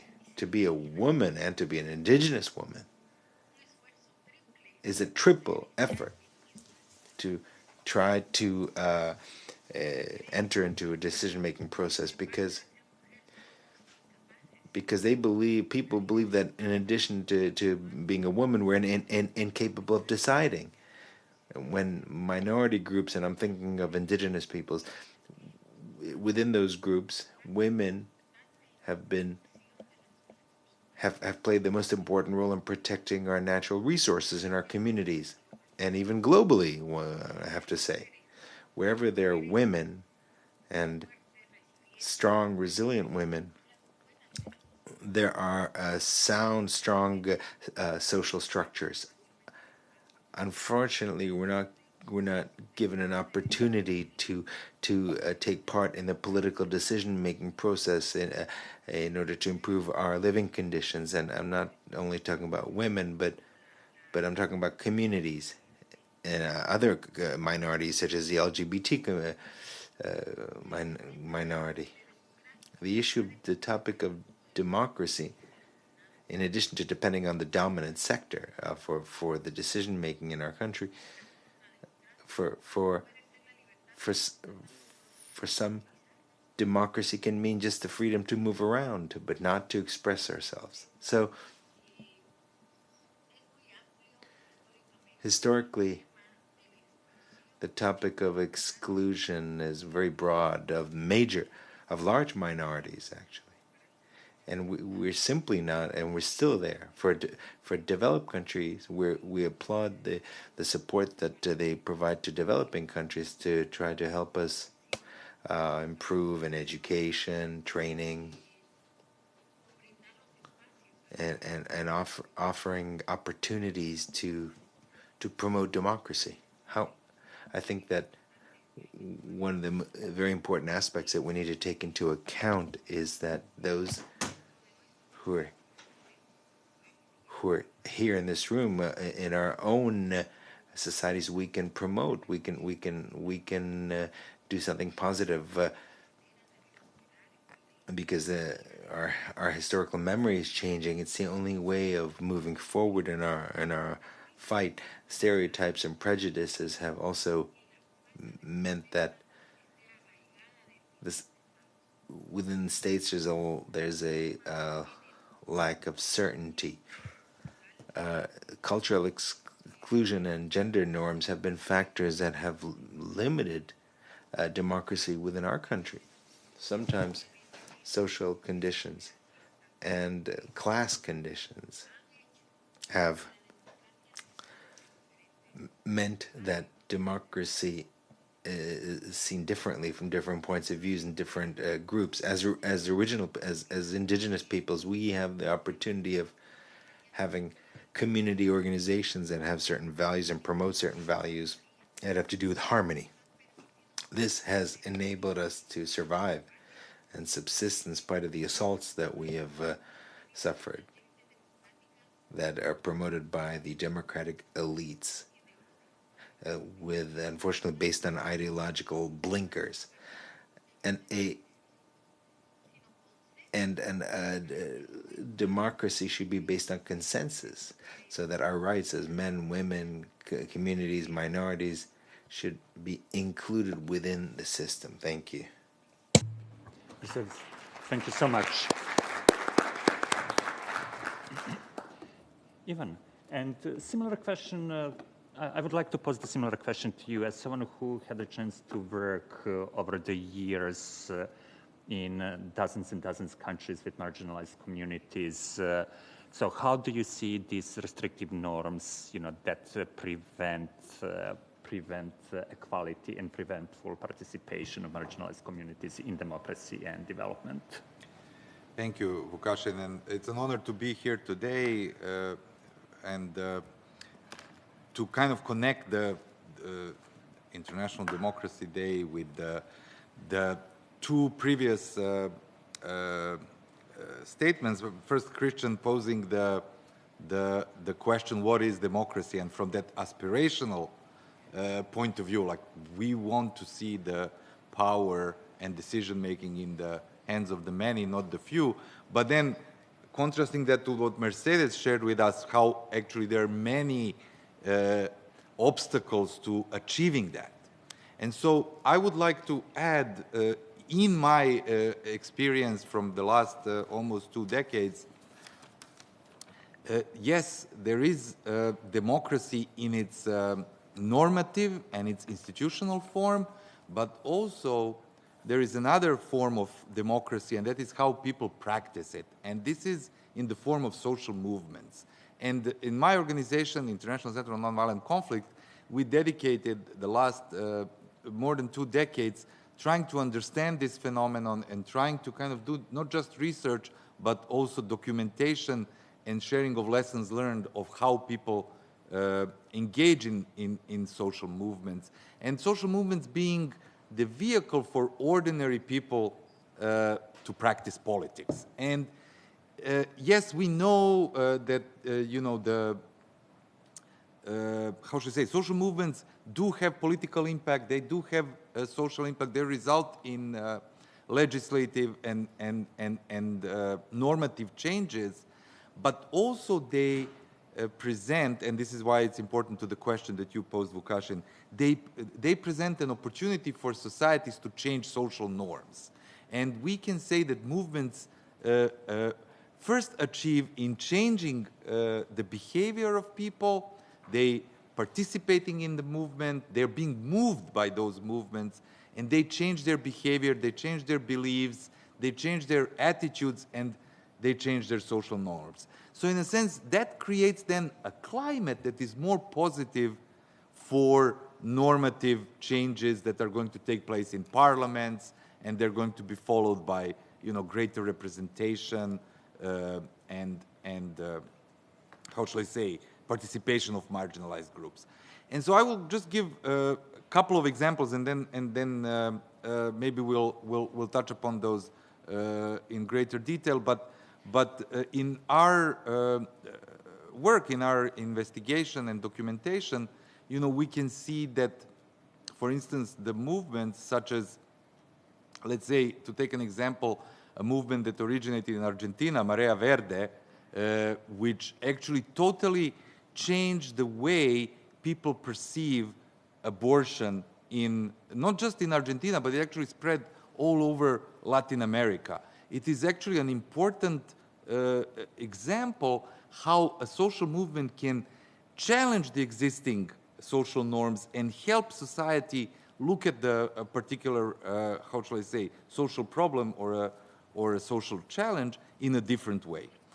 Another example that I will use, tomorrow is going to be a 1-year anniversary of the death of Mahsa Amini in Iran, and the consequent movement, Women, Life, Freedom, that emerged in that country, that challenged the repressive practices and social norms. This is something that is unprecedented, never before seen in Iran. It kind of dwarfs all the other mobilization efforts that were happening before. And then finally, the third example that I will use is not as dramatic, but I think it's very important. In 2 years ago, in the elections in Zambia, which were supposed to be just any elections that were happening in that country, but what happened was the emergence of a social movement that focused on mobilizing youth and to not just vote in the election, and that resulted in a 70% youth turnout, but also to vie for election, to kind of create the opportunities for young people to become candidates and to win some of the races, both on national level and local level, actually resulted in the changed behaviors and attitudes of people towards youth representation. So in a sense, we can see how social movements can actually use the existing norms and at the same time challenge the existing norms and transform them for greater representation. Lovely, Ivan, thank you so much.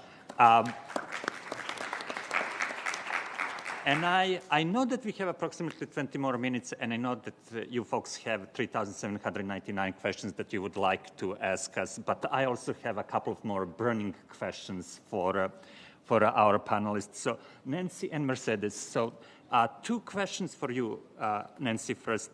So what is that we can do to empower these marginalized communities to capture these spaces?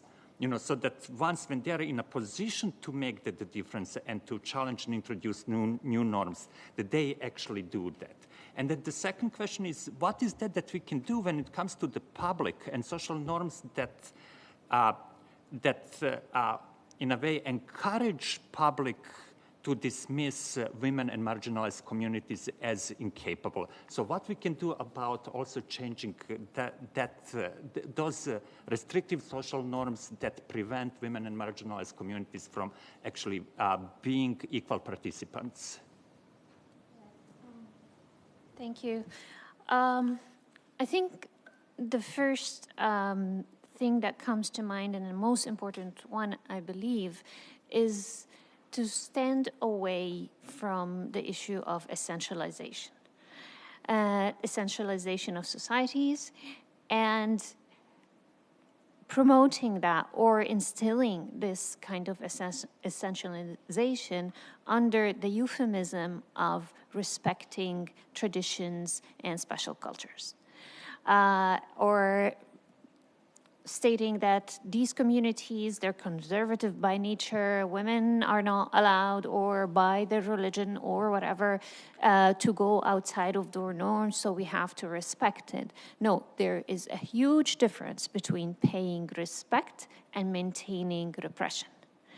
And paying respect actually means that you strive and struggle to give people choices, so that it does not become an imposed structure or impose barriers on those people. A lot of people, particularly in Western communities, mix between the idea of respecting culture and essentialization. And essentialization is hugely dangerous, and it is a big hindrance for change.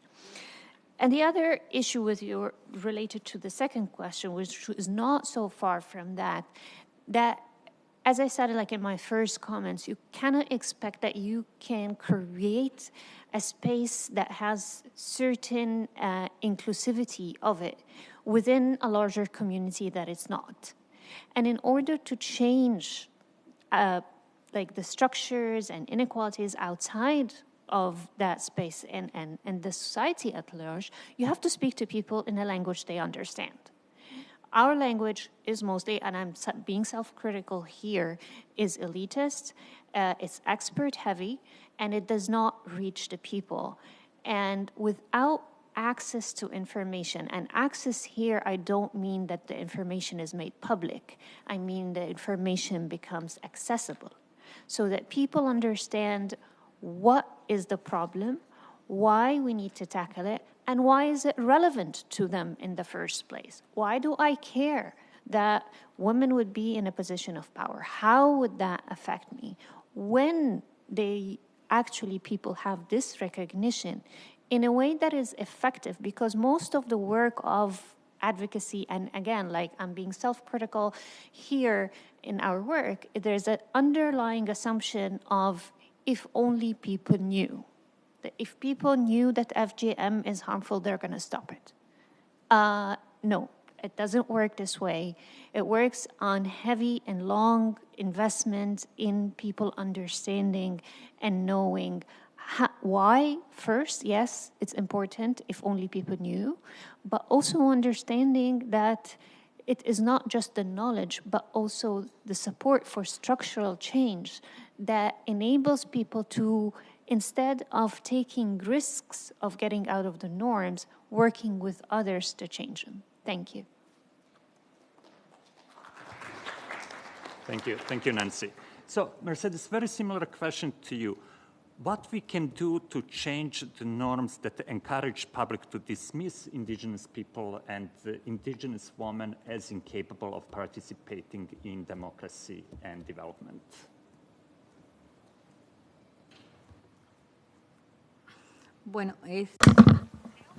I think that it's a very complex problem. We have had more than 500 years during which we have been struggling for our rights as indigenous peoples. Apart from being a significant group of women, it's worth pointing out that molding norms and social forces requires a great deal of effort. It requires coordinated effort. And we can achieve this if the institutions and civil society organizations and individuals themselves, if we together start understanding that we are part of a society. When we were born, we were not classified as being part of a particular group, as belonging to any particular group. We must recognize that we are first and foremost all human beings. We have our own ways of living, ways of organizing, and also we are part of our ancestors who started building a society, one that was harmonious with nature and then with the environment. I don't think that it is a secret to say to anyone that since the beginning of colonization of these territories, in the beginning of colonialism, that is when the deterioration of this society began, and where we enter into this class-based system that seems to set the rules. And yet we say that we are part of democracy, but within our concept of democracy, saying that an indigenous woman is not able or is unable to speak with wisdom, or that we're unable to speak a language, all of this makes us different, but it doesn't make us less intelligent. So I think it depends on us as a society and as individuals to start creating, to start changing the way we have been thinking about this within our states and within our different types of policies.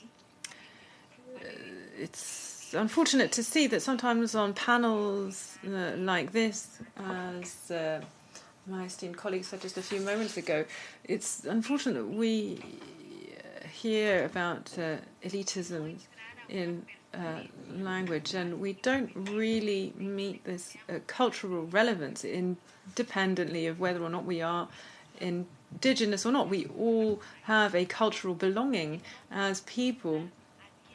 And so why do we not enter into these relevant dialogues as individuals, as people, as parts of a world that have to live together? We have to share the world without discrimination and without stigmatized classes. There is a very long way still to go, but I do believe that if we are united, we can find the way and we can get there, because we are protectors of Mother Earth and we complement one another. Capitalism can help entrepreneurs and people from the world of academia. Why don't we work together and build something to make this world change for the better? We have seen that the breakdown of social tissue, social fabric, is causing huge fault lines to arise in our societies. We're talking about issues like artificial intelligence, about technological progress. But when are we going to talk about the progress of family and family integration? If a family is whole, then society will also be whole. If all of the members of a society are united, then things can be achieved together. The social fabric is absolutely crucial to move beyond the stereotypes that we have created as a society. Mercedes, thank you. Thank you very much. And something that you mentioned resonates very much with me, and even this is something that you were also talking about during your previous contribution, fault lines, and the fact that we are seeing within all our societies, including democratic societies, these fault lines appearing very much when it comes to how establishment or elites see social movements, and that activism is increasingly seen as something dirty, and that social movements and civil society organizations are increasingly portrayed and seen by public as the enemies of the state and enemies of the people.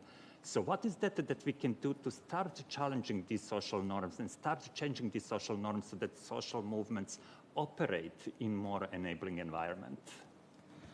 This is true. Being an activist today is not an easy task. And yes, public perceptions are rather negative about activism and about movements in general. But I would say that this is not an organic social norm. This is pretty much a result of those same elites that you mentioned that are constantly pushing that narrative and actually engaged in some sort of like a information war against their own population, and especially against people who are trying to change things in those countries for the better. So in a sense, if we acknowledge that those negative stereotypes towards activism are not genuine, but rather produced this is kind of an important first step. But I think to counter that, it is really important to offer an opportunity for people, marginalized groups, especially like young people, to engage in activism and to kind of participate in politics in that active way. So we, in the previous panel, like one of the contributions from the audience was mentioning of civics. But I think, you know, together with civics, there is an importance to kind of help young people learn the practicalities of activism. How do we campaign? How do we change people's behaviors? How do we change people's attitudes?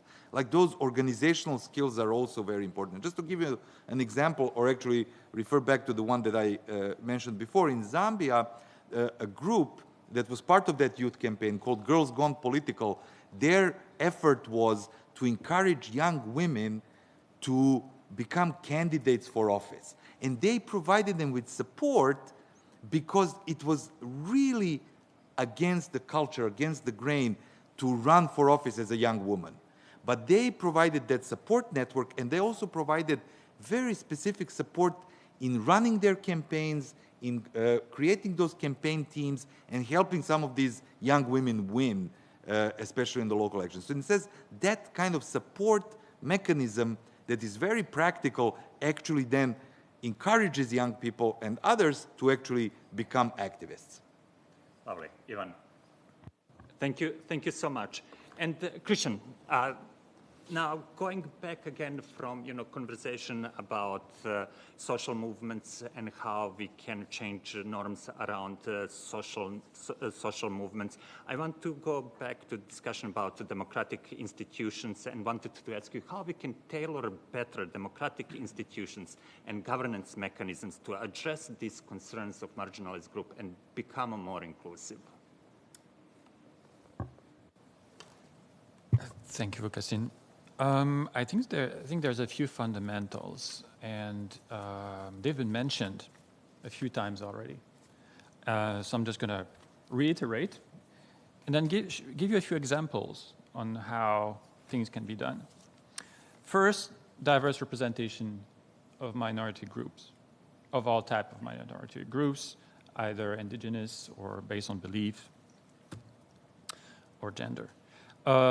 Having inclusive policies that address the needs of marginalized communities and vulnerable groups in healthcare, education, economic empowerment, like across the board.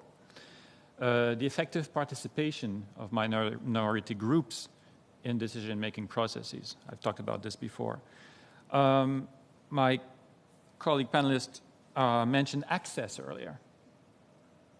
Access to information, access to justice. And also, and this is what we strive for at the fund, is a focused capacity building of CSOs and empowering them to support those groups that need recognition, that need to advocate for their rights. In terms of diverse representation, talking about indigenous or vulnerable minorities in a country, we funded a project in Somalia, where we have young fellows working in government offices. And those fellows are coming from minority groups. Somalia is very tribal, clan-based. And this is the first time ever something like this is done, following there was a first initiative before. But this one really manages to give us the space to different minority groups. I would not get this space anyway if they were recruited through the normal system, right?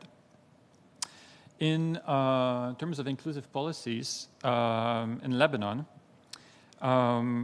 we have a project that aims at confronting injustices in housing and land rights. I said earlier that the UN Democracy Fund works at the intersection of Goal 16, Goal 10, Goal 5, but we work across all the goals. They're all interlinked, right? So this one focuses on SDG 11. And besides reporting on housing rights violation and injustices and having legal assistance, here again, they engage, they create a dialogue with the government, they make recommendations, okay, to create a change, to create a positive change. How long do I have? You have 2 more minutes. Thank you.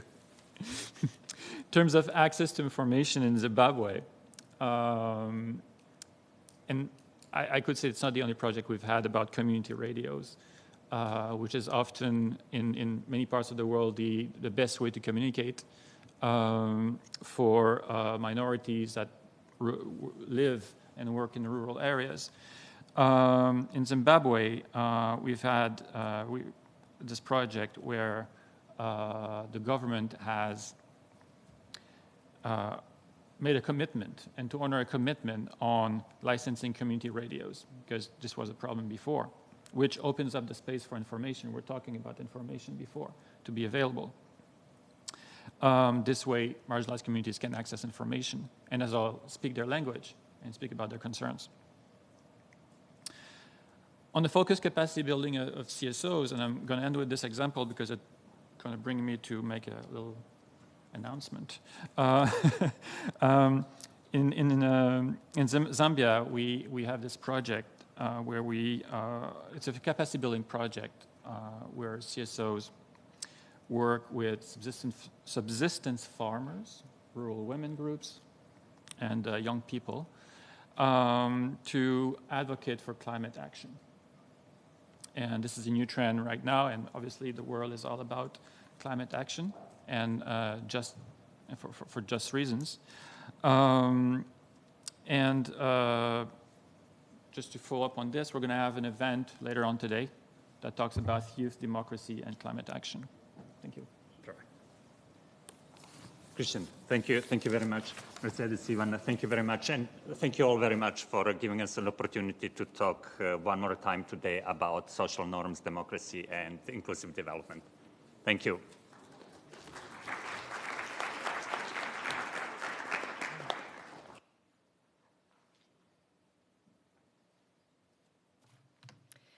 Thank you to all our panelists and the participants for engaging in such a thought-provoking discussion.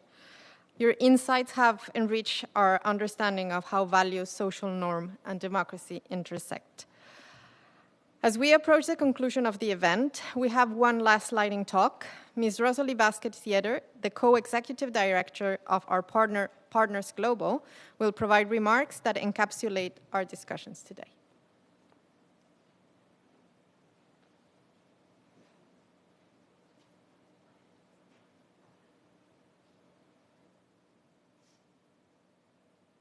Partners Global is the founder and coordinator of a network of peace and democracy NGOs in 21 countries. We use inclusive processes to promote neutral power dynamics and authentic partnerships. It sounds simple, but in practice, it's an ongoing learning process, complicated by unrealistic timelines, competing priorities, and different levels of competing resources. So how do we avoid patterns of top-down and extractive development? The Partners Network has been experimenting with this challenge for more than 30 years. Our network was founded in 1989 during the fall of communism, during the revolutionary wave of liberal democracy that was occurring in the former Soviet bloc. The international community at that time rallied to promote democratic values and principles that would help civil society to function and actually to be created in the first place. At that time, Partners, then called Partners for Democratic Change, raised funds to promote peace entrepreneurs. These individuals would get seed funding, they would receive peace-building methodology support, and organizational management skills so that they could launch their own peace centers. And we would be there to help communicate and navigate the complex transition. Ironically, 30 years later, our network is experiencing a new, dangerous set of restrictive policies, programs, and regimes, putting NGOs and democracies at greater risk than even before. I won't be discussing our peace-building work today. Instead, I wanted to emphasize the inclusive processes within which all types of development programming should be looking in the face of fragmented civic space. So first, let me take a minute to ask you to reflect on the definition of inclusive democracy. At its most basic level, inclusive democracy is the equal distribution of power at all levels. It's important to ask ourselves if the distribution of power is level in each step of our development programs: design, implementation, adaptation, and evaluation. This basic awareness of power dynamics can have a huge impact on our achievement of inclusion as a necessary and valid component of sustainability and democratic change. Through an external evaluation of the first 25 years of Partners Global's work, we were able to extract examples of inclusive practices that improved our programs and allowed us to help integrate SDGs 16, 10, and 5 in particular. We also identified which approaches were counterproductive and disempowering. I will now share the 3 examples of what not to do first. Number 1, avoid confusing participation with inclusion. Partners and vulnerable groups can be invited to events to sit at the table, but that does not reflect an inclusive approach in and of itself. You have to ask yourself, were those individuals involved in the design of the agenda? Were they given an opportunity to lead a discussion, not just provide testimony of the challenges that they face? Were they invited to assess the impact of the activity and the achievement of the indicators? If not, then it's likely that inclusion wasn't achieved. Number 2, avoid at all costs speaking on behalf of marginalized collaborators. They can speak for themselves. When planning activities, we should always ask ourselves, where are our colleagues from differently abled groups? Look at who's sitting next to you today. Look around the room. Who is missing or who is underrepresented? And at times, you can't tell because there are other types of differences in our abilities. So keep that in mind when planning your next meeting or event. We have to challenge ourselves to keep these questions at the forefront of our planning in order to normalize what is an authentically inclusive approach. And number 3, do not pretend that there is no power disequilibrium in your partnerships. In development assistance, if one side is bringing in resources and the other is receiving, there's always a power dynamic at play. The only way to diffuse it or to reduce its impact is to acknowledge that it exists and to have a joint plan on how to minimize the negative impact, requiring a great deal of trust and transparency. So take a moment now to reflect on what partnerships you're involved in. Which side in the position has greater power? Which side of that power are you on? And what can be done to improve this dynamic? Okay, that was a summary of a few of the practices to avoid. Now we'll focus on the positive. Number 1, do ensure that your activities are culturally and linguistically appropriate. One of the struggles we often have in localization is that many concepts and approaches are not conveyed in all languages. This is because language is a reflection of culture. Sometimes the reason we can't say something in a language, or we need a more flexible design, is not due to language constraints themselves, but rather because of differences in culture that are hard-coded in human behavior and are only reflected and visible in the language that we choose. So if local partners are approached as equals in the design phase, cultural and linguistic validity will more likely be achieved. This increases trust and local buy-in from all stakeholders and more than likely will have a positive effect on your sustainability goals. Number 2, do ensure equal access to opportunities and resources for people who might otherwise not be included. This includes those who have physical or mental challenges and members of minority groups. Access to knowledge and tools equals power. And in a world where technology is being used to perpetuate digital insecurity, it is imperative for the most vulnerable to receive tailored support and protections in this area. Number 3, do ensure that your teams are trained in conflict sensitivity. The ability to identify conflict drivers, de-escalate tensions, and reduce the potential to cause unintended harm to communities is a vital skill set for NGOs, irrespective of what sector that they work in. During the time of rising polarization, our network colleagues have identified this technical area as an essential capacity for all of their teams. This has been a small sample of the feedback we've collected. Additional findings were analyzed along with responses from over 50 NGOs and other stakeholders around the world who shared their views on sustainability with us. We've incorporated these resources into an approach called the Resiliency Plus framework. You can see that on your screen now. The achievement of the Sustainable Development Goals isn't taking place in a static environment. It's a complex and often volatile ecosystem that will require resilient organizations and authentic partnerships. Let's all make a shared commitment to explore our own organizational practices and approaches and identify where we can improve our systems and processes to make this a more democratic, inclusive, and resilient sector. Thank you.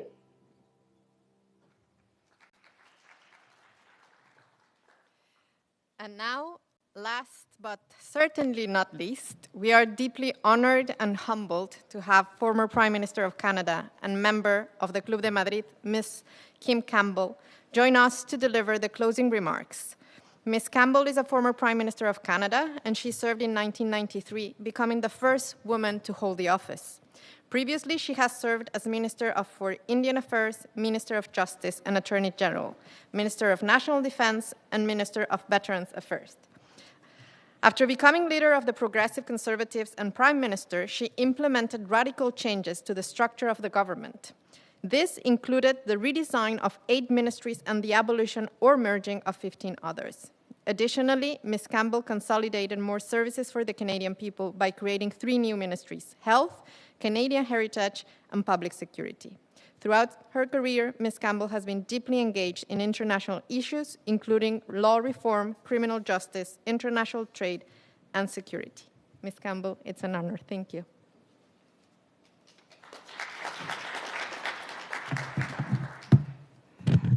Thank you very much. It's an honor to be here.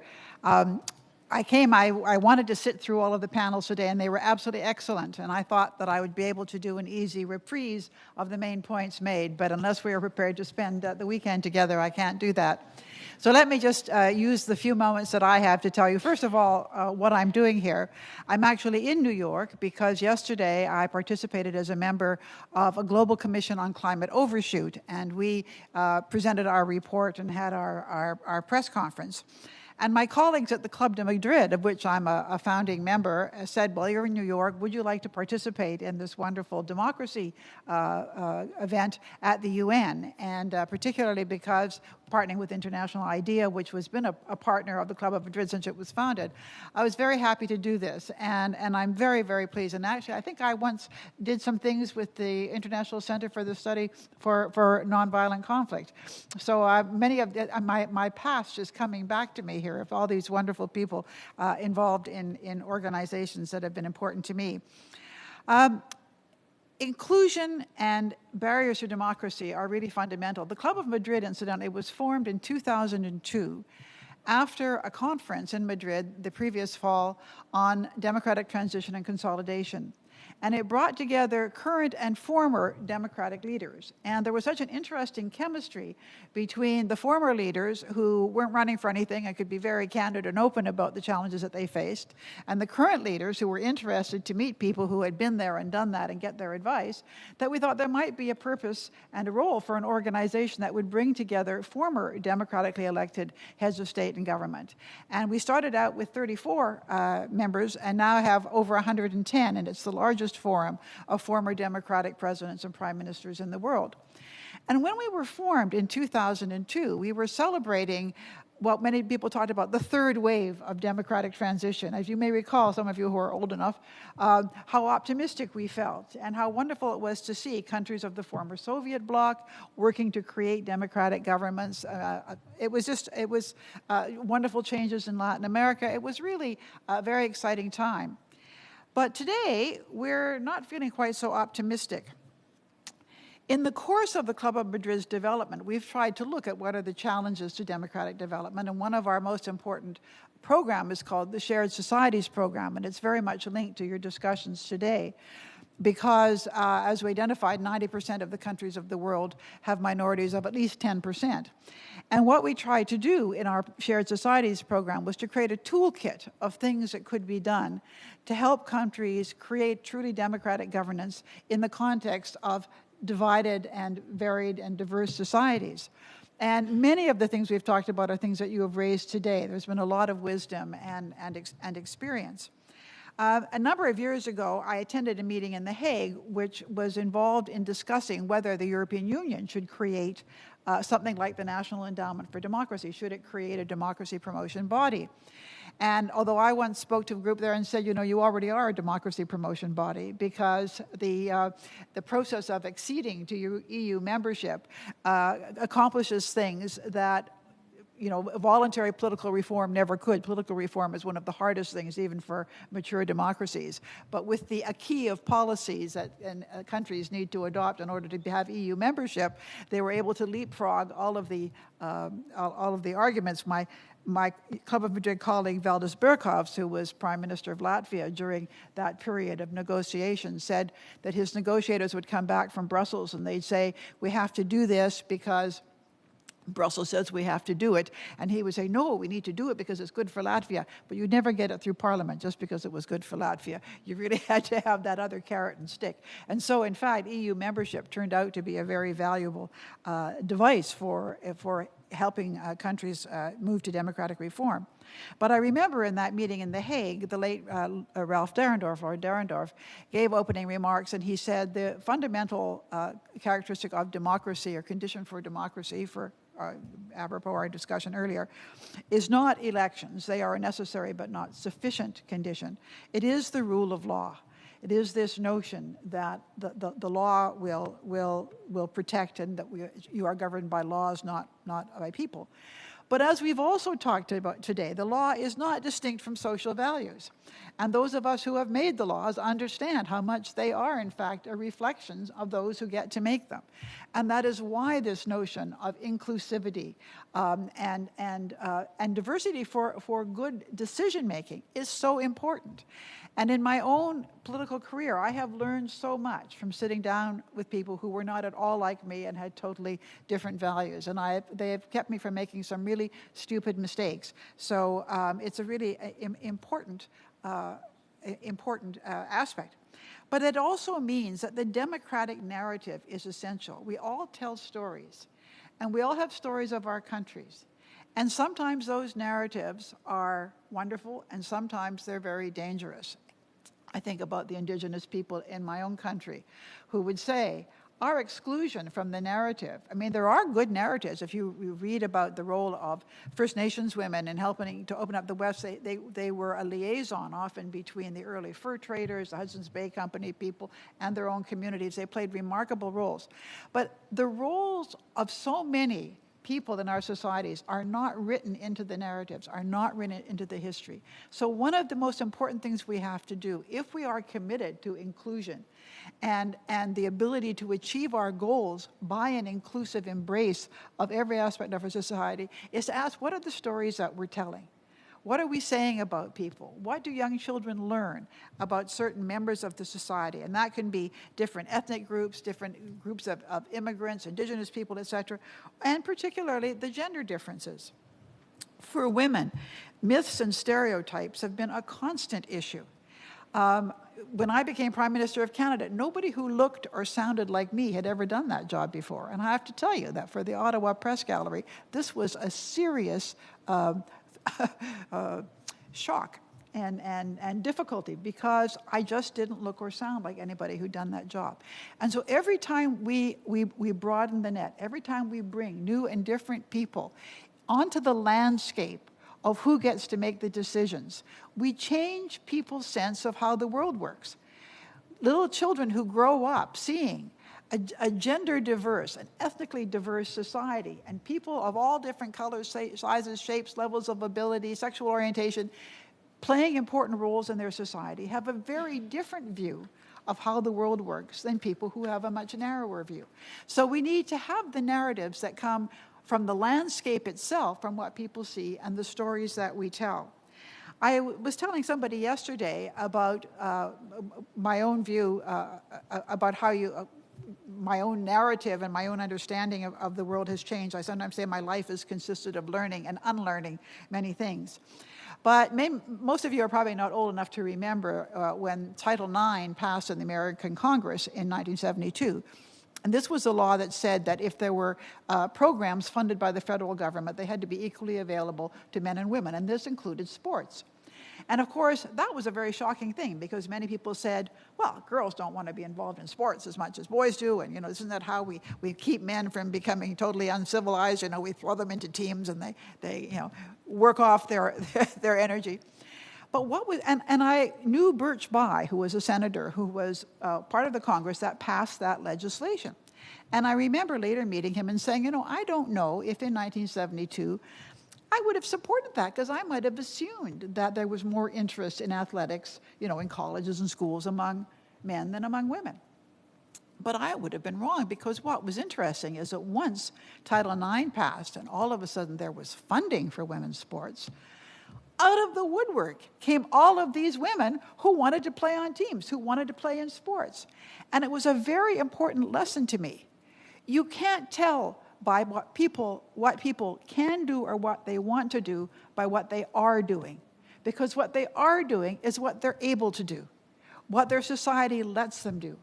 And when you take away those barriers, you suddenly discover people doing amazing things, whether it's people, becoming scientists or athletes or whatever, where previously they hadn't been admitted into those circumstances. And so this sense of the narrative is so important. A number of years ago, the New York Times introduced a new feature in its obituary column called Overlooked No More, which presents obituary articles about remarkable people who, because of their gender, because of their background or whatever, were not written about when they died. And you read some of these stories and you go, these are amazing people. Why don't I know about this person? And every time I read a story about an amazing woman, an amazing person of color, somebody whose story I didn't know, I feel cheated. I think, I needed to grow up knowing that person. When I saw that film, Hidden Figures, about the 3 remarkable African-American mathematicians/computer programmers who actually made NASA possible. If you haven't seen the movie, find it. I'm sure you can find it online.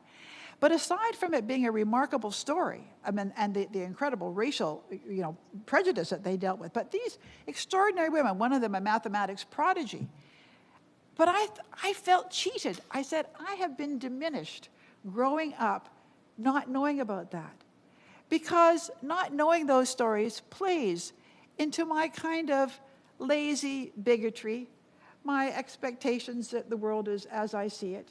And we all have it, and when we understand we have it, we can struggle against it. And once we struggle against it, we start telling the narratives, then we begin to enshrine that inclusion in the law, in rights, in anti-discrimination, and we give people vehicles that they can use in a democratic society to protect their rights to be included. So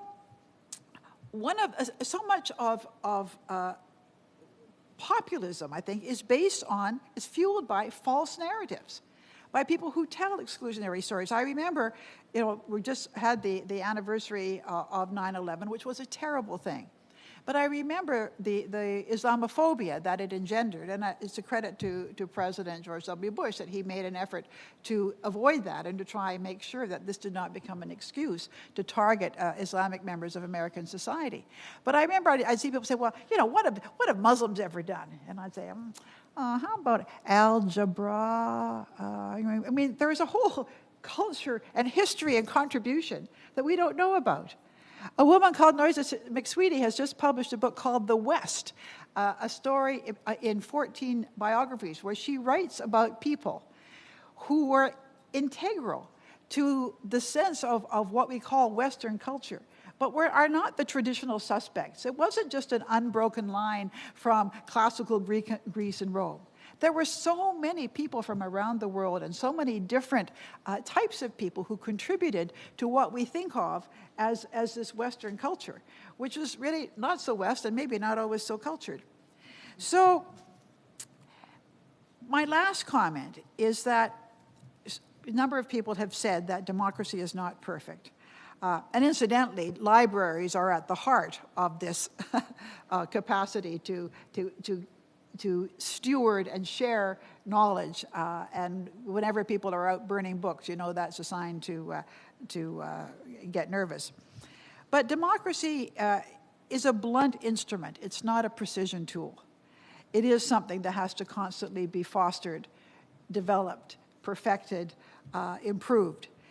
And it is fragile because its very norms can be used to undermine it. And we see this happening where people use the institutions of democratic society often to pursue goals that are not very democratic.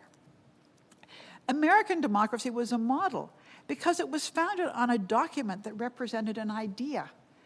And I mean, people would aspire to have something so similar. And in Canada, when we created our own Charter of Rights and Freedoms, this was considered in our society an opportunity to have an actual constitutional document that would articulate our rights and give us an instrument against which we could measure whether governments were observing those rights. But this week, Senator Mitt Romney, announcing his retirement, said that many of his colleagues don't believe in the Constitution.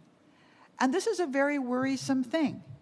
And it undermines, again, this notion that democratic values can be under threat, that democracies need to be protected, that they are a constant commitment that we all have to observe, and that social values are essential, because we see that where the values of inclusion are not present, people will try to undermine the democratic structures. In my own experience, I served at all 3 levels of government in Canada, and I strongly support the notion that local governments are very important, and often people's view about democracy depends on whether their potholes are getting filled or whether their schools are being properly run, and so all levels of government in a democracy are extremely important for its credibility. I dealt with many difficult legal issues, particularly as Minister of Justice, when I dealt with issues like gun control and gay rights and sexual assault. And I learned there what you've talked about as the importance of consulting. And in fact, one of my successors as Justice Minister was asked if she wanted to follow the Campbell mode of consultation, which went far beyond the usual suspects that a Justice Minister usually spoke to about legal reform. And as I say, people taught me so much. But yesterday, I just want to finish by saying, yesterday I was at the presentation of our presentation of the Climate Overshoot Commission. And one of our recommendations is, of course, that fossil fuels have to be phased out, and we think it needs to be done in a differentiated way, that the developed countries have to take the lead and do it. But after our discussion about all the things in our report, somebody said to me, do you think that democracies can phase out fossil fuels? Do you think a democratic politician could run on a platform of phasing out fossil fuels and be elected? And that was a very interesting question, because what it says is that democracy is facing so many challenges that where there are vested interests and powerful financial interests and people who do not want necessarily for governments to govern in the interests of everybody, that democratic politicians and policymakers really have their work cut out for them. So celebrating democracy today on International Democracy Day is such an important thing. And thank you for all of the wisdom and wonderful experience that our panelists have shared today. Thank you for remembering that we didn't get here by accident. A lot of people paid with blood, with reputation, with disappointment, and dealing with oppression and discrimination to get us to a stage where we can sit in this wonderful room and talk about this great value. But I want to say it's an honor and a pleasure to have been here with you today to say to you that I, for one, am committed to the fight, and I know that there are so many people who are, because without democracy, none of the challenges that we face in this world will be resolved. And so this has to be our life's work. Thank you very much.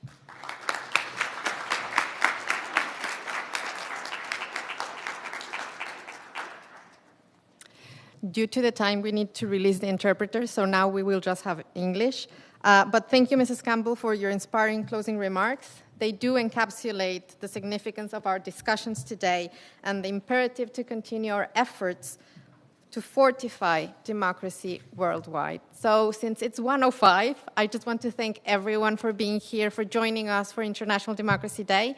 Goodbye and take care. Thank you.